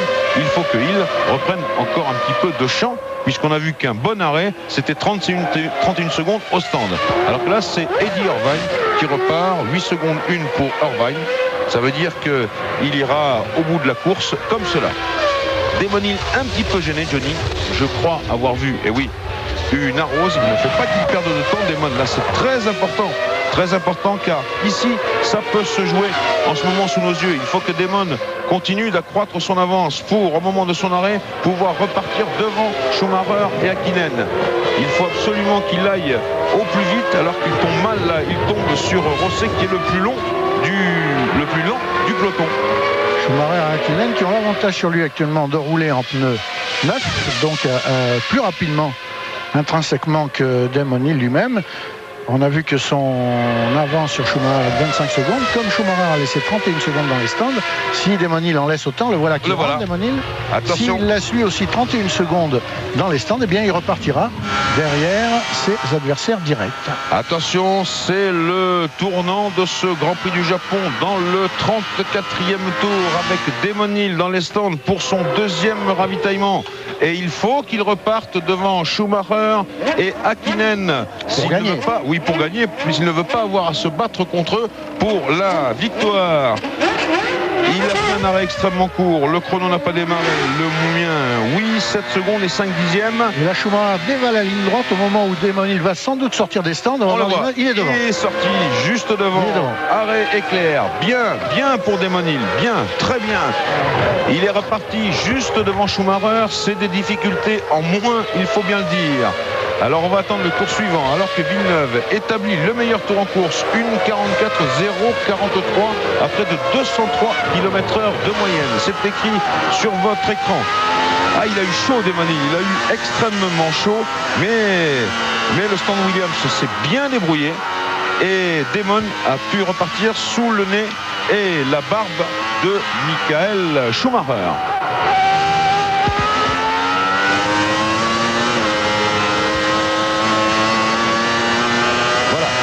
Un petit coup de Védis Renault pour se faire plaisir. C'est Berger qui est devant Villeneuve. Oui, mais on les connaît depuis un certain nombre de temps, depuis le début de ce Grand Prix du Japon, Johnny. Ils se retrouvent toujours au même balcon pour surveiller la course. Berger qui a manqué un freinage important tout à l'heure, bien entendu. Et non, ce n'est pas Berger, Johnny, c'est Katayama. Ah, c'est Katayama. Berger précède Villeneuve au classement, mais il a 3 secondes et demie d'avance, donc il est un peu plus en avant. Attention, que la Tyrrell. Mais c'est important quand même parce qu'il faut que Villeneuve puisse passer parce qu'il perd encore un petit peu de temps. Malgré son meilleur tour en course, il perd encore un tout petit peu de temps. Il va falloir qu'il passe. Katayama beaucoup plus lent que lui. Même pour passer Katayama, il va falloir qu'il roule sur une partie de la piste qui est jonchée de gomme. Là, il salit ses pneus et il va en subir le handicap, Villeneuve. Il est passé néanmoins Villeneuve. Il est passé cadence 1,44 pour Villeneuve. Katayama 1,48. Il y a 4 secondes au tour. Dans la chicane. En travers dans la chicane. Et oui, il est en train de donner tout ce qu'il peut, Jacques Villeneuve, tout ce qu'il peut. Eh bien, on va regarder cela sur nos chronos après une petite page de publicité. Rebondissement pour le championnat du monde. Jacques Villeneuve à pied. Jacques Villeneuve qui vient de sortir de la piste là-bas au bout de la ligne droite des stands. Mesdames et messieurs, Damon Hill est champion du monde. On revoit la scène ici au ralenti. Il arrive au bout. Il contrebraque sous virage et il tire tout droit. Il a perdu une roue arrière droite. La célèbre roue arrière droite chez Williams Renault. Elle tombe dans le public, Jean-Louis. J'espère qu'il n'y a personne de blessé. Célèbre roue arrière droite qui a créé bien des soucis dans l'histoire de l'écurie Williams. Et bien là, elle est partie. Ce n'est pas de la faute de Jacques Villeneuve. Non, absolument pas. Cette roue qu'il a dépassée et c'en était fini des chances de Jacques Villeneuve de devenir champion du monde. Et du coup, c'est Damon Hill en tête de la course avec 1 seconde et 9 dixièmes maintenant. Damon Hill qui peut abandonner, il peut aller ranger sa Williams dans le stand Williams Renault. Il est champion du monde 1996. Johnny.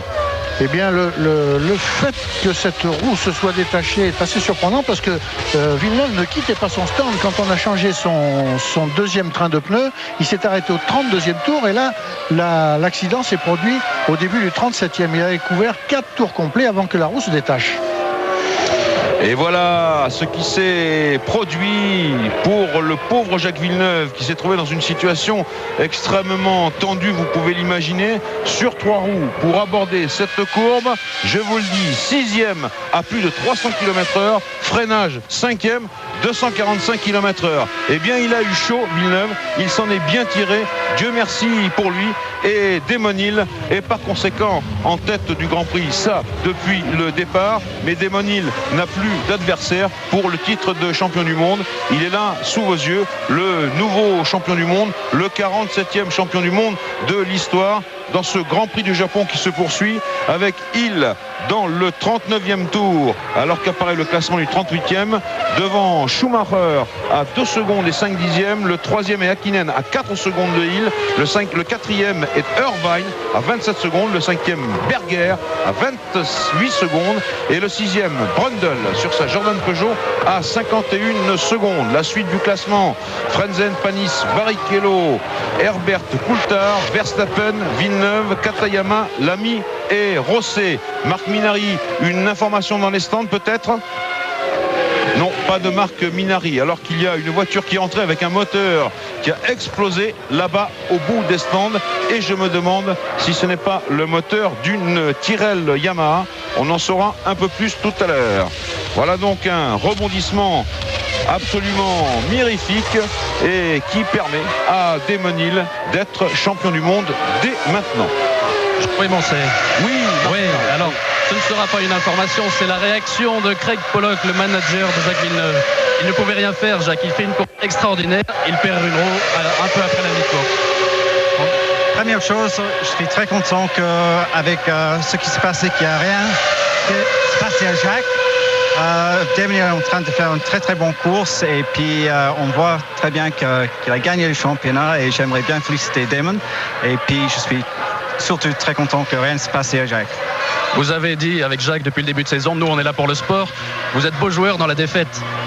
Ben, il faut être joueur dans les défaites, bon joueur dans les défaites. C'est une journée super pour Damon Hill et puis malheureusement c'est peut-être pour l'année prochaine pour Jacques.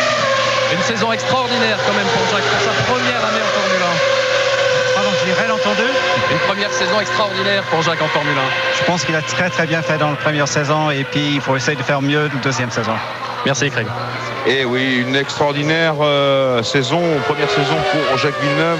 Je vous rappelle tout de même que en 15 Grands Prix à la hauteur du Grand Prix du Portugal, il avait gagné 4 Grands Prix et effectué ici la 3e pole position de sa carrière. Oui, on voit la roue et il tire tout droit, bien entendu, sans frein. Il s'arrête à temps, mais je m'inquiète un petit peu, Johnny, pour les spectateurs qui étaient à l'arrivée là-bas de la roue. Pourtant les grillages sont hauts derrière les tribunes. J'espère que tout s'est bien passé. L'accident s'est produit dans la courbe à droite qui suit la ligne droite des stands, c'est-à-dire là où au premier tour Jean Alesi, pour une raison qu'on ignore encore, est sorti de la route et Jean était sorti à droite à la sortie de la dernière courbe, alors que Villeneuve, privé d'une roue, a perdu complètement l'adhérence dans cette courbe. Il est sorti à l'extérieur sur le côté gauche.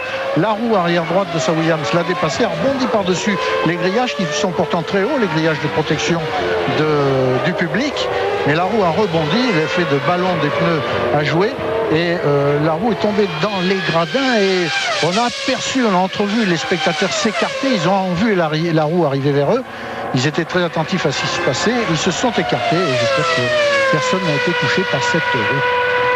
Alors, en tout état de cause, nous sommes dans le 40e tour du Grand Prix du Japon avec Mika Häkkinen, oui, très pressant sur les roues de Michael Schumacher et de sa Ferrari.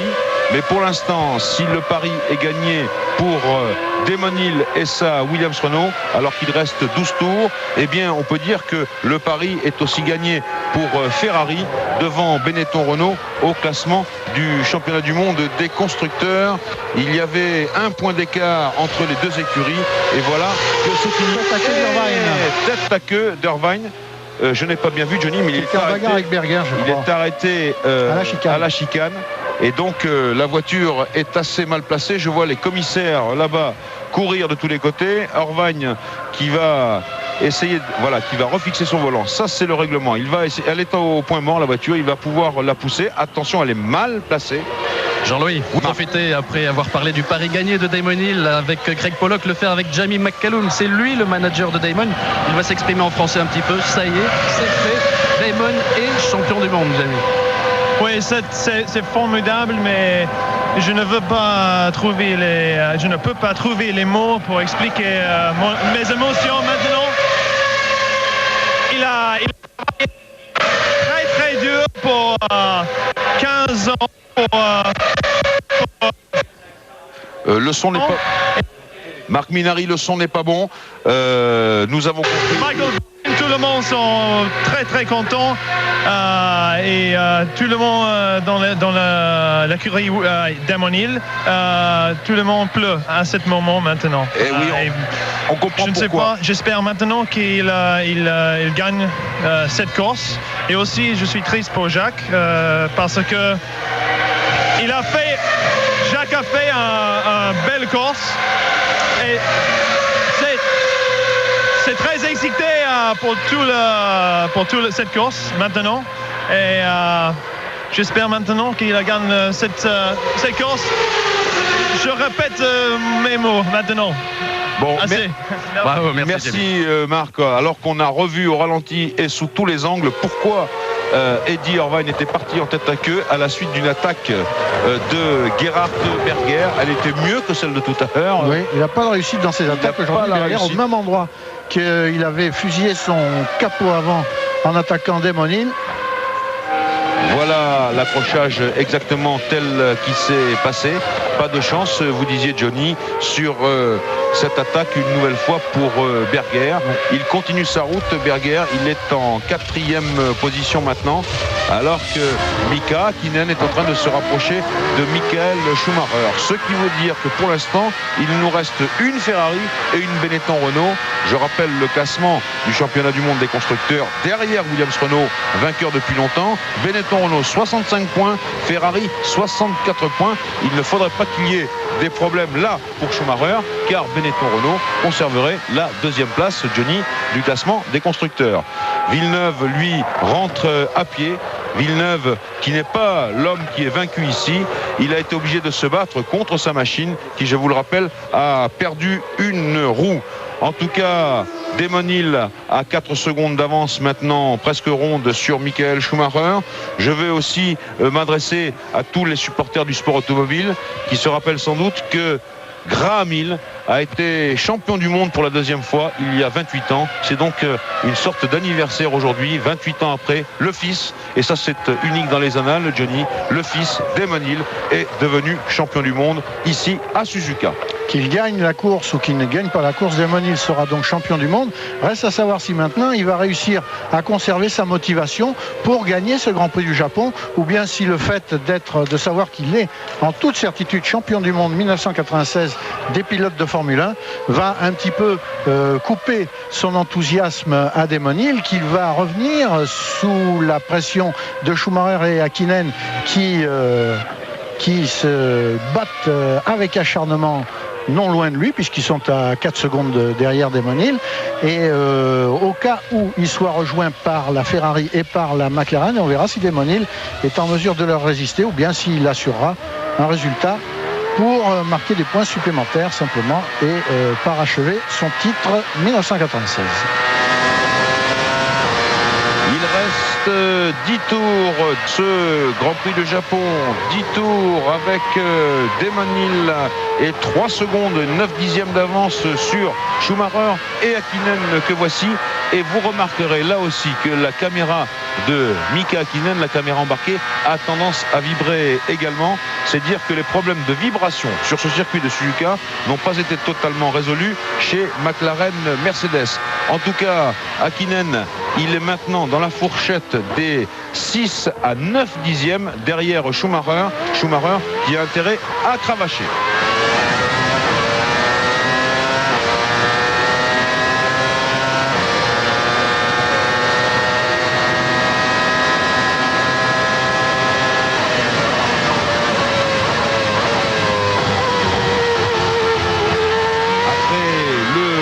Renault, eh bien, c'est un petit tour avec le V10 Mercedes. Et pendant que la bagarre est très ouverte pour la victoire entre Hill, Schumacher et Häkkinen, eh bien, on peut spécifier que derrière Berger, qui vient de s'accrocher avec Irvine qui est toujours 4e, après 3 arrêts, alors que les autres se sont arrêtés 2 fois, eh bien, Brundle émerge du peloton pour placer sa Jordan Peugeot en 5e position, et que la 6e place qui donnera 1 point au champion du monde est l'objet d'une bagarre terrible entre Frentzen sur Sauberford et Olivier Panis avec sa Ligier Honda. Et oui, et c'est important parce que dans le fond du classement aussi, enfin plutôt au centre du classement, eh bien il y avait une bagarre Jordan Peugeot, Ligier Honda. En tout cas, on surveille toujours Mika Häkkinen avec Schumacher devant lui. Pour l'instant, c'est l'ordre du classement du Grand Prix du Japon, alors que nous sommes dans le 44e tour de course. 1 Hill, 2 Schumacher, 3 Häkkinen. Berger est plus loin, il roule en solitaire à 31 secondes. Plus loin encore, il y a Brundle qui roule également en solitaire. Et puis ensuite, il y a le groupe Frentzen, Panis, Barrichello pas loin, Herbert pas loin non plus. Coulthard qui est à maintenant une dizaine de secondes de concéder un tour de course. Verstappen est 11e à 1 tour, 12e Lamy à 1 tour, 13e Rosset à 2 tours. Il reste pour l'instant 13 voitures sur les 19 qui ont pris le départ de ce Grand Prix du Japon. Damon Hill conserve le contrôle de la situation. Il soutient une cadence qui est tout à fait digne de celle de ses poursuivants, et l'écart, grosso modo, à quelques dixièmes de seconde près, se maintient autour de 3 secondes et demie à 4 secondes entre la Williams Renault de tête et la Ferrari et la McLaren qui la poursuivent. C'est très ouvert. 3 secondes 8 actuellement. 3 secondes et 8 dixièmes dans le 45e tour de course ici à Suzuka, avec Michael Schumacher qui reprend un petit peu de champ, 2 dixièmes sur Mika Häkkinen. Schumacher qui va essayer de tenir comme ça jusqu'à l'arrivée pour préserver une deuxième place sur le podium, une deuxième place que lui jouera, Michael Schumacher, pour le compte de Ferrari dans le classement du championnat du monde des constructeurs de Formule 1. Hill, Schumacher, Häkkinen, Berger, Brundle, Frentzen, Panis, Barrichello, Herbert, Coulthard, Verstappen, Lamy et Rosset sont pour l'instant les rescapés de ce Grand Prix. Parmi d'ailleurs tous ces garçons, on en verra beaucoup pour le kart, les Elfmaster Kart à Bercy le 30 novembre et le 1er décembre. Ça nous fera plaisir de les revoir au bout d'un championnat qui s'est avéré fastueux, Johnny, et ce n'était pas le cas depuis un certain nombre d'années. Il s'est avéré fastueux quant à cette finale ici qui a été proprement éblouissante, mais on l'a vu, Jacques Villeneuve n'a pas pu défendre ses chances jusqu'au bout. Il a été victime de la perte de la roue arrière droite et il faudra du côté de chez Williams Renault enquêter pour en savoir un peu plus long sur ce qui s'est passé, mais je vais faire appel à vos références historiques, à commencer par je crois un Grand Prix des États-Unis à Watkins Glen en 80 où je crois que Jones avait déjà perdu la roue arrière droite. Alors je vais éviter aussi les épisodes de Mansell qui a eu de nombreux problèmes de ce côté-là. Mansell qui avait perdu une roue alors qu'il menait dans le Grand Prix de Hongrie, je me souviens plus, c'est 86 ou 87, ce qui avait une influence directe sur le résultat du championnat. Mansell qui aussi a perdu le Grand Prix de Monaco 92 parce qu'à 5 ou 6 tours de l'arrivée, peut-être 10, il commençait à perdre une roue, ça lui est arrivé dans le tunnel de Monaco à très très haute vitesse. Il s'est arrêté au stand en pensant avoir crevé. À l'époque, tout le monde avait ricané en disant tiens, il avait crevé alors que son pneu était intact, mais il ne s'était pas trompé. Mansell, la roue commençait à se détacher. Heureusement, il avait été prévenu par une embardée de sa voiture, il avait pu s'arrêter, repartir, mais hélas la victoire lui avait échappé et c'est Senna qui l'avait battu d'une longueur de voiture. Mansell s'était classé deuxième et c'est vrai que cet incident arrive assez souvent chez Williams. Et vous oubliez, Johnny, le Grand Prix du Portugal à Estoril où il était parti au bout des stands également. Ici, la bataille d'arrière-garde entre Herbert et Coulthard, 9e Herbert, 10e Coulthard, derrière Barrichello. Coulthard qui fait une démonstration un peu pâle, si vous voulez mon avis, alors que Häkkinen, lui, se promène. Il a son aileron avant qui vibre comme ça vibrait vendredi. Oui, et ça, malgré la réparation dont nous a parlé tout à l'heure Marc Minardi, eh bien l'aileron avant des McLaren continue à vibrer et ça a dû le gêner dans cette attaque. Il a dû perdre un petit peu d'appui et être gêné et attaquer de manière moins incisive qu'il pouvait l'espérer, Johnny Herbert. Et vous savez, Johnny, que les triangles de suspension sont profilés chez McLaren Mercedes et je me demande si ceci n'explique pas cela. Marc Minardi. Oui, un système de suspension qui sera d'ailleurs interdit la saison prochaine. À propos des mésaventures, je ne sais pas si tout à l'heure vous avez entendu l'explication concernant l'accident d'Alesi. On a des petits soucis de son, je vous la redonne. Alesi a senti un comportement flottant de sa voiture dès le départ. Il s'est retrouvé sur le vibreur au virage et n'a pas pu contrôler sa voiture. Personne ne l'a heurté apparemment. Voilà le pourquoi de la sortie de Jean Alesi. Bien, et on surveille Coulthard et Verstappen. Coulthard 10e, alors que je le disais, Häkkinen fait une course somptueuse à la 3e place dans les roues de Michael Schumacher. Coulthard, lui, après quelques déboires, et notamment un départ manqué en dernière position par-dessus le marché, eh bien, il est plus loin naturellement. En tout cas, Demonil ne perd pas du tout sa motivation. Il se maintient devant la Ferrari de Schumacher, la McLaren d'Häkkinen. Il tient solidement sa première place et il va peut-être terminer la saison non seulement par un titre de champion du monde mais par une 8e victoire cette saison, la 21e de sa carrière. Une très belle carrière pour un pilote qui est souvent pas considéré comme il le mériterait et qui a prouvé cette année qu'il est capable de se hisser au niveau des meilleurs. Il est champion du monde, ça ne se discute pas. Et vous savez, le titre de Damon Hill va faire 1 euro de plus aujourd'hui. C'est un jeune garçon anglais qui a 17 ans. Il s'était payé lui-même avec ses deniers le voyage au Portugal. Il est allé voir Hill en lui disant sois champion ici à Estoril parce que moi je ne peux pas aller à Suzuka. Vous savez ce qui est arrivé, Hill n'a pas été champion. Le jeune garçon est reparti chez lui en Angleterre et quelques jours après, qu'est-ce qu'il trouve dans son courrier? Un billet d'avion. Damon Hill l'avait invité. Il est dans le stand Williams Renault et il est tout sourire bien sûr. Son champion est titré aujourd'hui. Bien sûr, mais pour ça, il est absolument extraordinaire. Damon Hill, ce qu'il fait pour la jeunesse, ce qu'il fait pour les enfants handicapés, c'est proprement remarquable. Et Damon, justement, n'aime pas que l'on parle de ça, car il a beaucoup de pudeur. Il ne veut pas en parler lui-même. C'est son jardin secret. Et je trouve cela absolument extraordinaire. Alors que nous sommes dans le 48e tour de ce Grand Prix du Japon, 4 tours avant l'arrivée maintenant, et qu'une nouvelle fois, eh bien, Mika Häkkinen s'est rapproché de Michael Schumacher. Je me demande s'il ne va pas tenter une attaque d'ici les 3 tours prochains, à moins que de sa passerelle de commandement, Ron Dennis lui dise de ne pas s'énerver et de garder la 3e marche du podium. Celle-ci, pour l'instant, a l'air à peu près assurée, mais ne pas tenter l'impossible. Voilà le maître mot pour l'instant pour Mika Häkkinen. Ne pas tenter l'impossible, mais essayer de tenter le possible. Alors, reste à savoir si dépasser la Ferrari est dans les possibilités de sa machine. Et là, pour l'instant, il en est trop loin. C'est sûr qu'il n'est pas en mesure d'inquiéter Schumacher. Et voilà Damon Hill qui roule vaillamment, soulignons l'adverbe, vaillamment, vers un titre de champion du monde que nous saluons.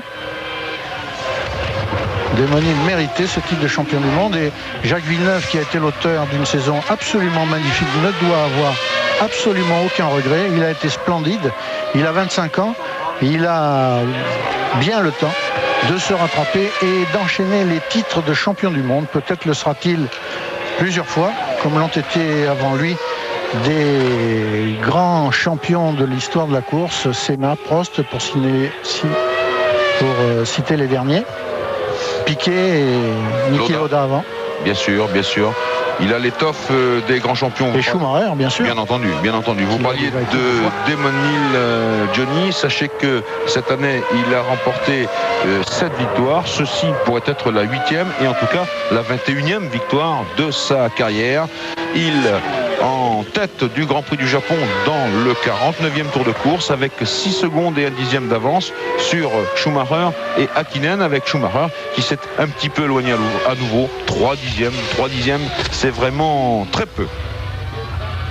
En tout cas, tout semble aller très très bien à bord de la Williams de Damon Hill, qui la conduit posément et avec efficacité. Il ne commet aucune erreur de trajectoire, pas d'embardé dans les reprises, dans les sorties de virages lents. Damon Hill maîtrise parfaitement la situation, et on dit parfois, et ses adversaires directs le disent, que c'est toujours quand il domine une course qu'il s'exprime le mieux, et que quand il est à la poursuite de ses adversaires qu'il est à la peine et qu'il commet des fautes. Bien là, il est devant, il ne commet aucune faute.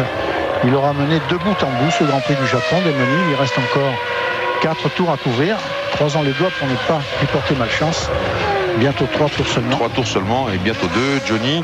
Alors, vous disiez cela de Damon Hill, eh bien, cela me rappelle ce que M. Ferrari disait d'un champion de légende qui s'appelait Ascari, avec un petit problème de réalisation. Là, il va un petit cœur. Je crois que c'est Fuji TV, notre réalisateur ici, qui prépare un petit cœur pour Damon Hill. Enfin, en tout cas, je l'espère. 3 tours pour Damon maintenant, avec 6 secondes et 1/10 d'avance sur Michael Schumacher. En tout cas, dans cette victoire de Damon Hill, je vois aussi, Johnny, permettez-moi de le rappeler, le châssis Williams, qui est vraiment extraordinaire, qui domine la saison, puisque Jean-Todt, il fait toujours référence lorsqu'il parle de Ferrari. Quand les Ferrari seront au niveau des Williams, à ce moment-là, on aura atteint notre but. Je veux penser aussi à nos amis de Renault Sport, une petite confidence d'ailleurs de Jean-François Robin, le bras droit de Bernard Dudot, qui n'est pas là, ici au Japon. Eh bien, ici, chez nous, tout le monde est de tout cœur avec Damon Hill. Il n'y a guère que Éric Faron, qui est l'ingénieur motoriste de Villeneuve, qui soit contre. Mais enfin, vous voyez que tout ça se passe dans la bonne humeur. Un coup de chapeau également au carburant Elf pour ce qu'ils font autour de ce moteur Renault. Et c'est donc une petite partie du sport automobile français, du petit peuple français de la course et de la F1, qui roule en ce moment avec Damon Hill vers ce premier titre de champion du monde. À propos de français d'ailleurs, une information pour ceux qui ne le sauraient pas, le jeune Tinceau, un français également, a remporté l'épreuve de Formule 3000 à Hockenheim hier. À propos de sourire, Jean-Louis et Johnny, Jacques Villeneuve vient de rentrer. Il n'est pas allé au stand, il est allé juste derrière dans le petit bureau de Williams Renault. Un Jacques Villeneuve, il faut le noter, tout sourire, très sport, qui a évoqué son départ complètement loupé et qui l'a pas mal handicapé dans cette course. Et c'est une crevaison qui l'a ralenti. Voilà pourquoi on voyait la Williams Renault louvoyer. Jacques a donc dû rentrer et à chaque fois, en sortant des stands, eh bien, il se trouvait derrière des retardataires. Bien sûr, il salue son coéquipier champion du monde. Il est optimiste pour l'an prochain et il n'en veut absolument pas à ses mécaniciens de cette Lumafa qui lui a coûté sa course. Et oui, bien sûr. Et l'aileron avant d'Hakkinen qui se met à vibrer comme vibrait tout à l'heure celui de Coulthard sur la McLaren, c'est-à-dire que la réparation effectuée par l'équipe McLaren avec les conseils faxés par les ingénieurs restés à l'usine, eh bien cette réparation a été efficace pendant un certain temps, mais au bout de 300 km, elle fatigue et l'aileron vibre qui doit gêner beaucoup Hakkinen dans son pilotage et dans son désir de rejoindre et de battre Schumacher pour la deuxième place dans ce Grand Prix du Japon.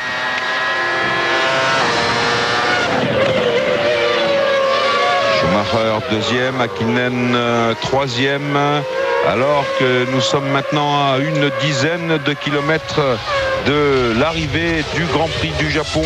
Damon Hill qui est en train de voguer vers la 21e victoire de sa carrière et son premier titre de champion du monde.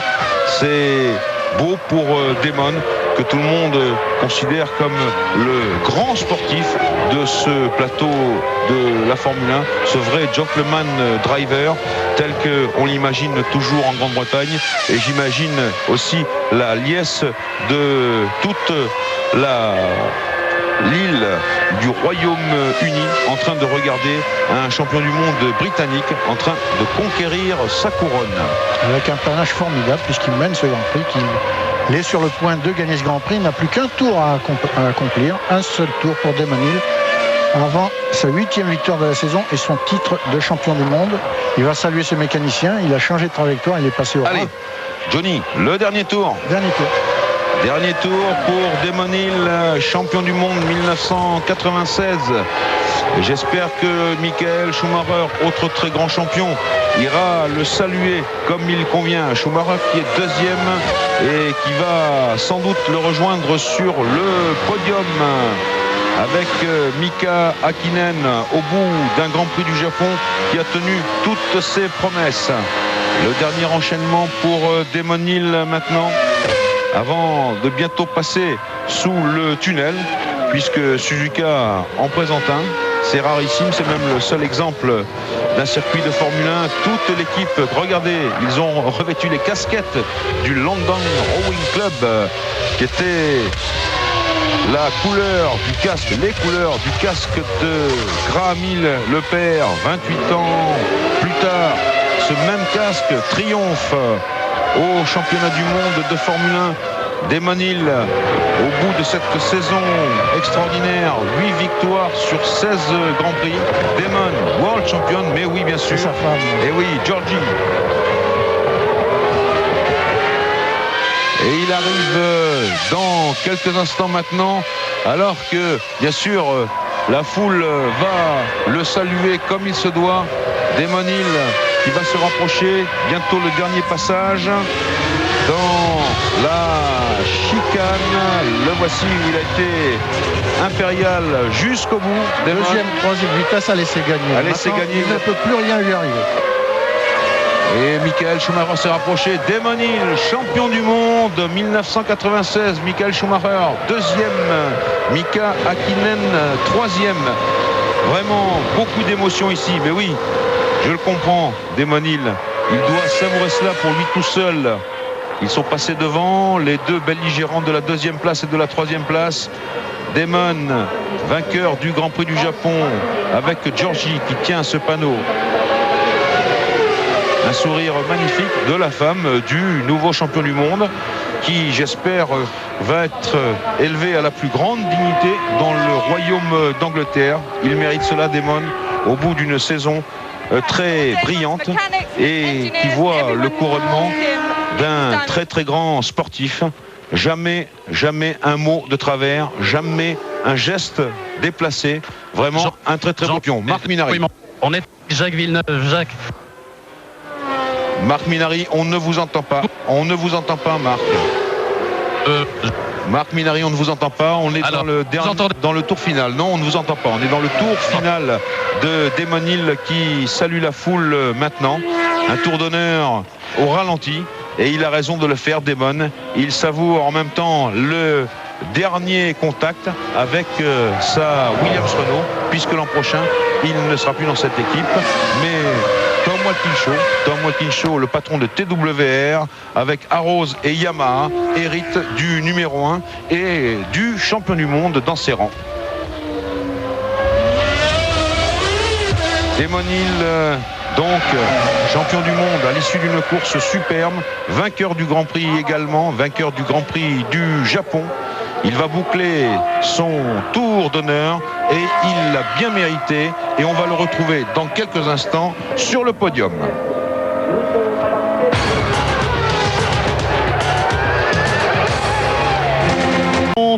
Des conducteurs de Formule 1 1996 que l'on retrouve dans un instant sur le podium de Suzuka. Jean-Louis, Johnny, c'est à vous. Oui, eh bien, il se fait attendre, mais c'est normal, c'est le champion du monde. Bien entendu, vous savez que Frank Williams ne va pas pouvoir recevoir la coupe des constructeurs, mais lui, il va recevoir sa coupe. Et oui, il a les yeux un petit peu embués, je le comprends. À ses côtés, Michael Schumacher et Mika Hakkinen qui l'applaudit, tandis que retentit l'hymne national britannique pour le champion du monde britannique.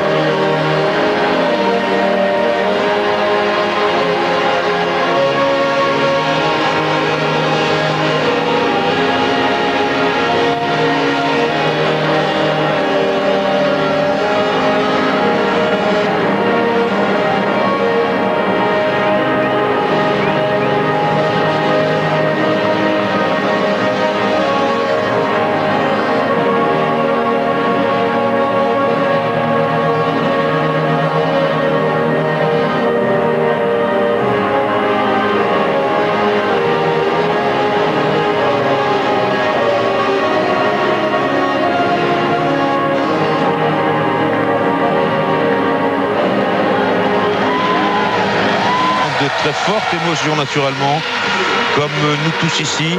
On fête l'avènement d'un nouveau champion du monde. Damon Hill, vainqueur du Grand Prix du Japon. Damon Hill, champion du monde, 28 ans après son père, le très grand Graham Hill. C'est un instant, vous l'imaginez, absolument inoubliable. La coupe du deuxième pour Michael Schumacher, avec monsieur Matsuda, président du circuit de Suzuka. Jean-Louis, voilà cette poignée de main, cette poignée de main historique, je dirais, entre Schumacher et Damon Hill. Marc Minary, deux mots. Rapidement, 2 mots avec Denis Chevrier, beaucoup d'émotions aussi. Le premier titre de Damon, votre troisième à vous. Oui, enfin le troisième, je crois qu'il faut rester très modeste. Je crois que c'est le titre de Damon Hill, c'est le titre de Williams, c'est le titre de Renault.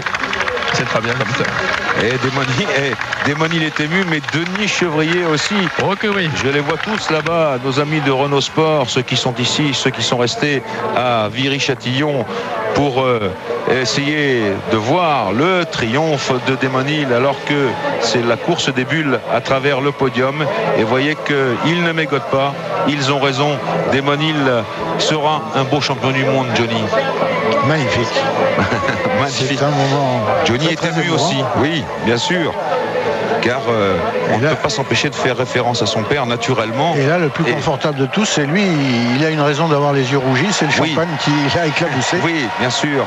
Bien sûr, un très grand bonhomme, un très grand sportif, Schumacher, qui lui remet sa casquette.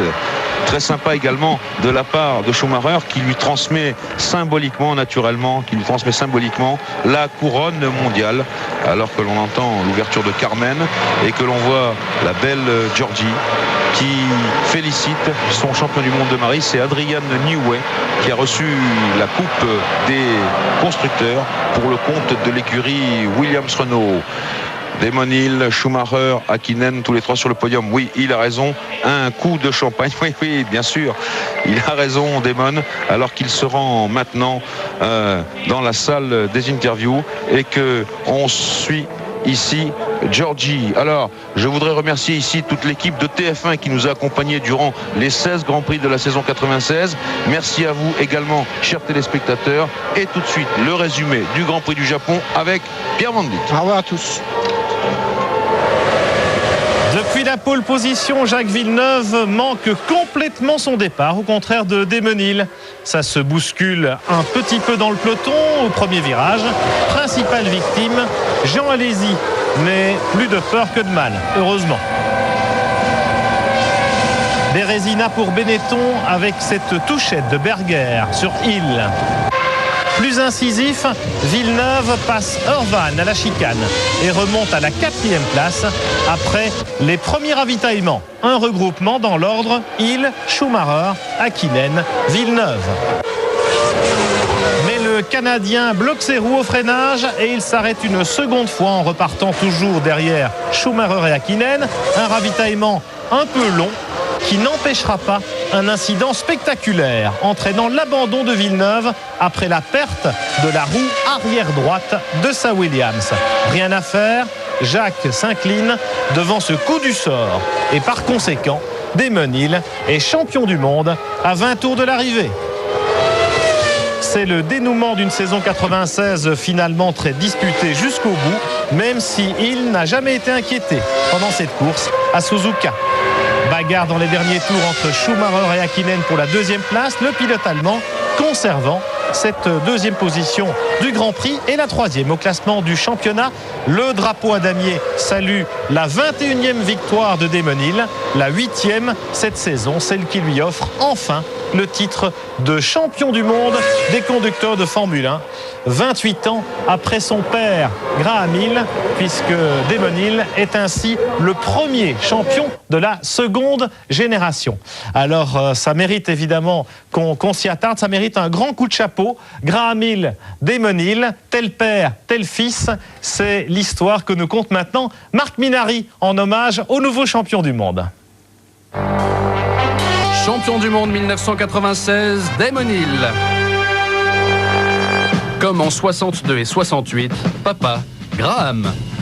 Bon sang ne saurait mentir, et si à 15 ans Damon perd son père, il en a attrapé le virus de la vitesse, mais lui c'est les 2 roues qu'il préfère.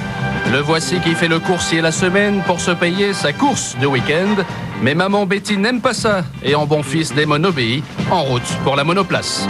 Celui qui a adopté les mythiques couleurs du club d'aviron de son père gravit les échelons, F3000 chez Jordan et début en F1 en 92 dans une écurie Brabham à Lagony, toujours en fond de grille. Pilote essayeur Williams Renault, il est titularisé l'année suivante et s'impose pour la première fois le 15 août 93 en Hongrie. 3 victoires cette saison-là et la 3e place au classement final derrière Senna, 2e et Prost, champion du monde, dans la roue duquel il apprend son métier.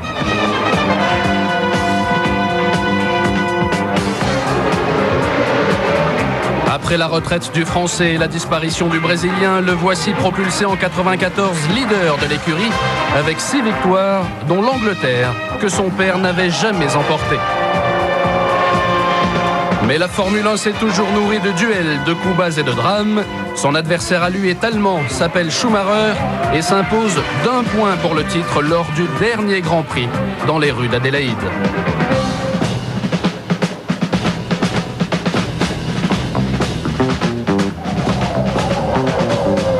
Rebelote l'année suivante où le mano à mano à l'image de ce duel à Spa se poursuit toute une saison marquée par plusieurs accrochages comme ici en Italie à Monza avant que le fighting spirit ne laisse la place au fair play. Après les larmes, les rires en 96 avec un nouvel équipier, lui aussi fils d'une légende et qui s'avérera être son plus farouche adversaire dès la course d'ouverture en Australie. Et c'est donc l'Anglais qui emporte la guerre de succession, lui qui vient de fêter ses 36 ans, lui qui pourtant est viré par son employeur et qui restera pour toujours un atypique dans ce milieu, car il préfère retrouver Georgie et leurs 3 enfants. Comme un pied de nez au destin, Damon Hill, champion du monde 96.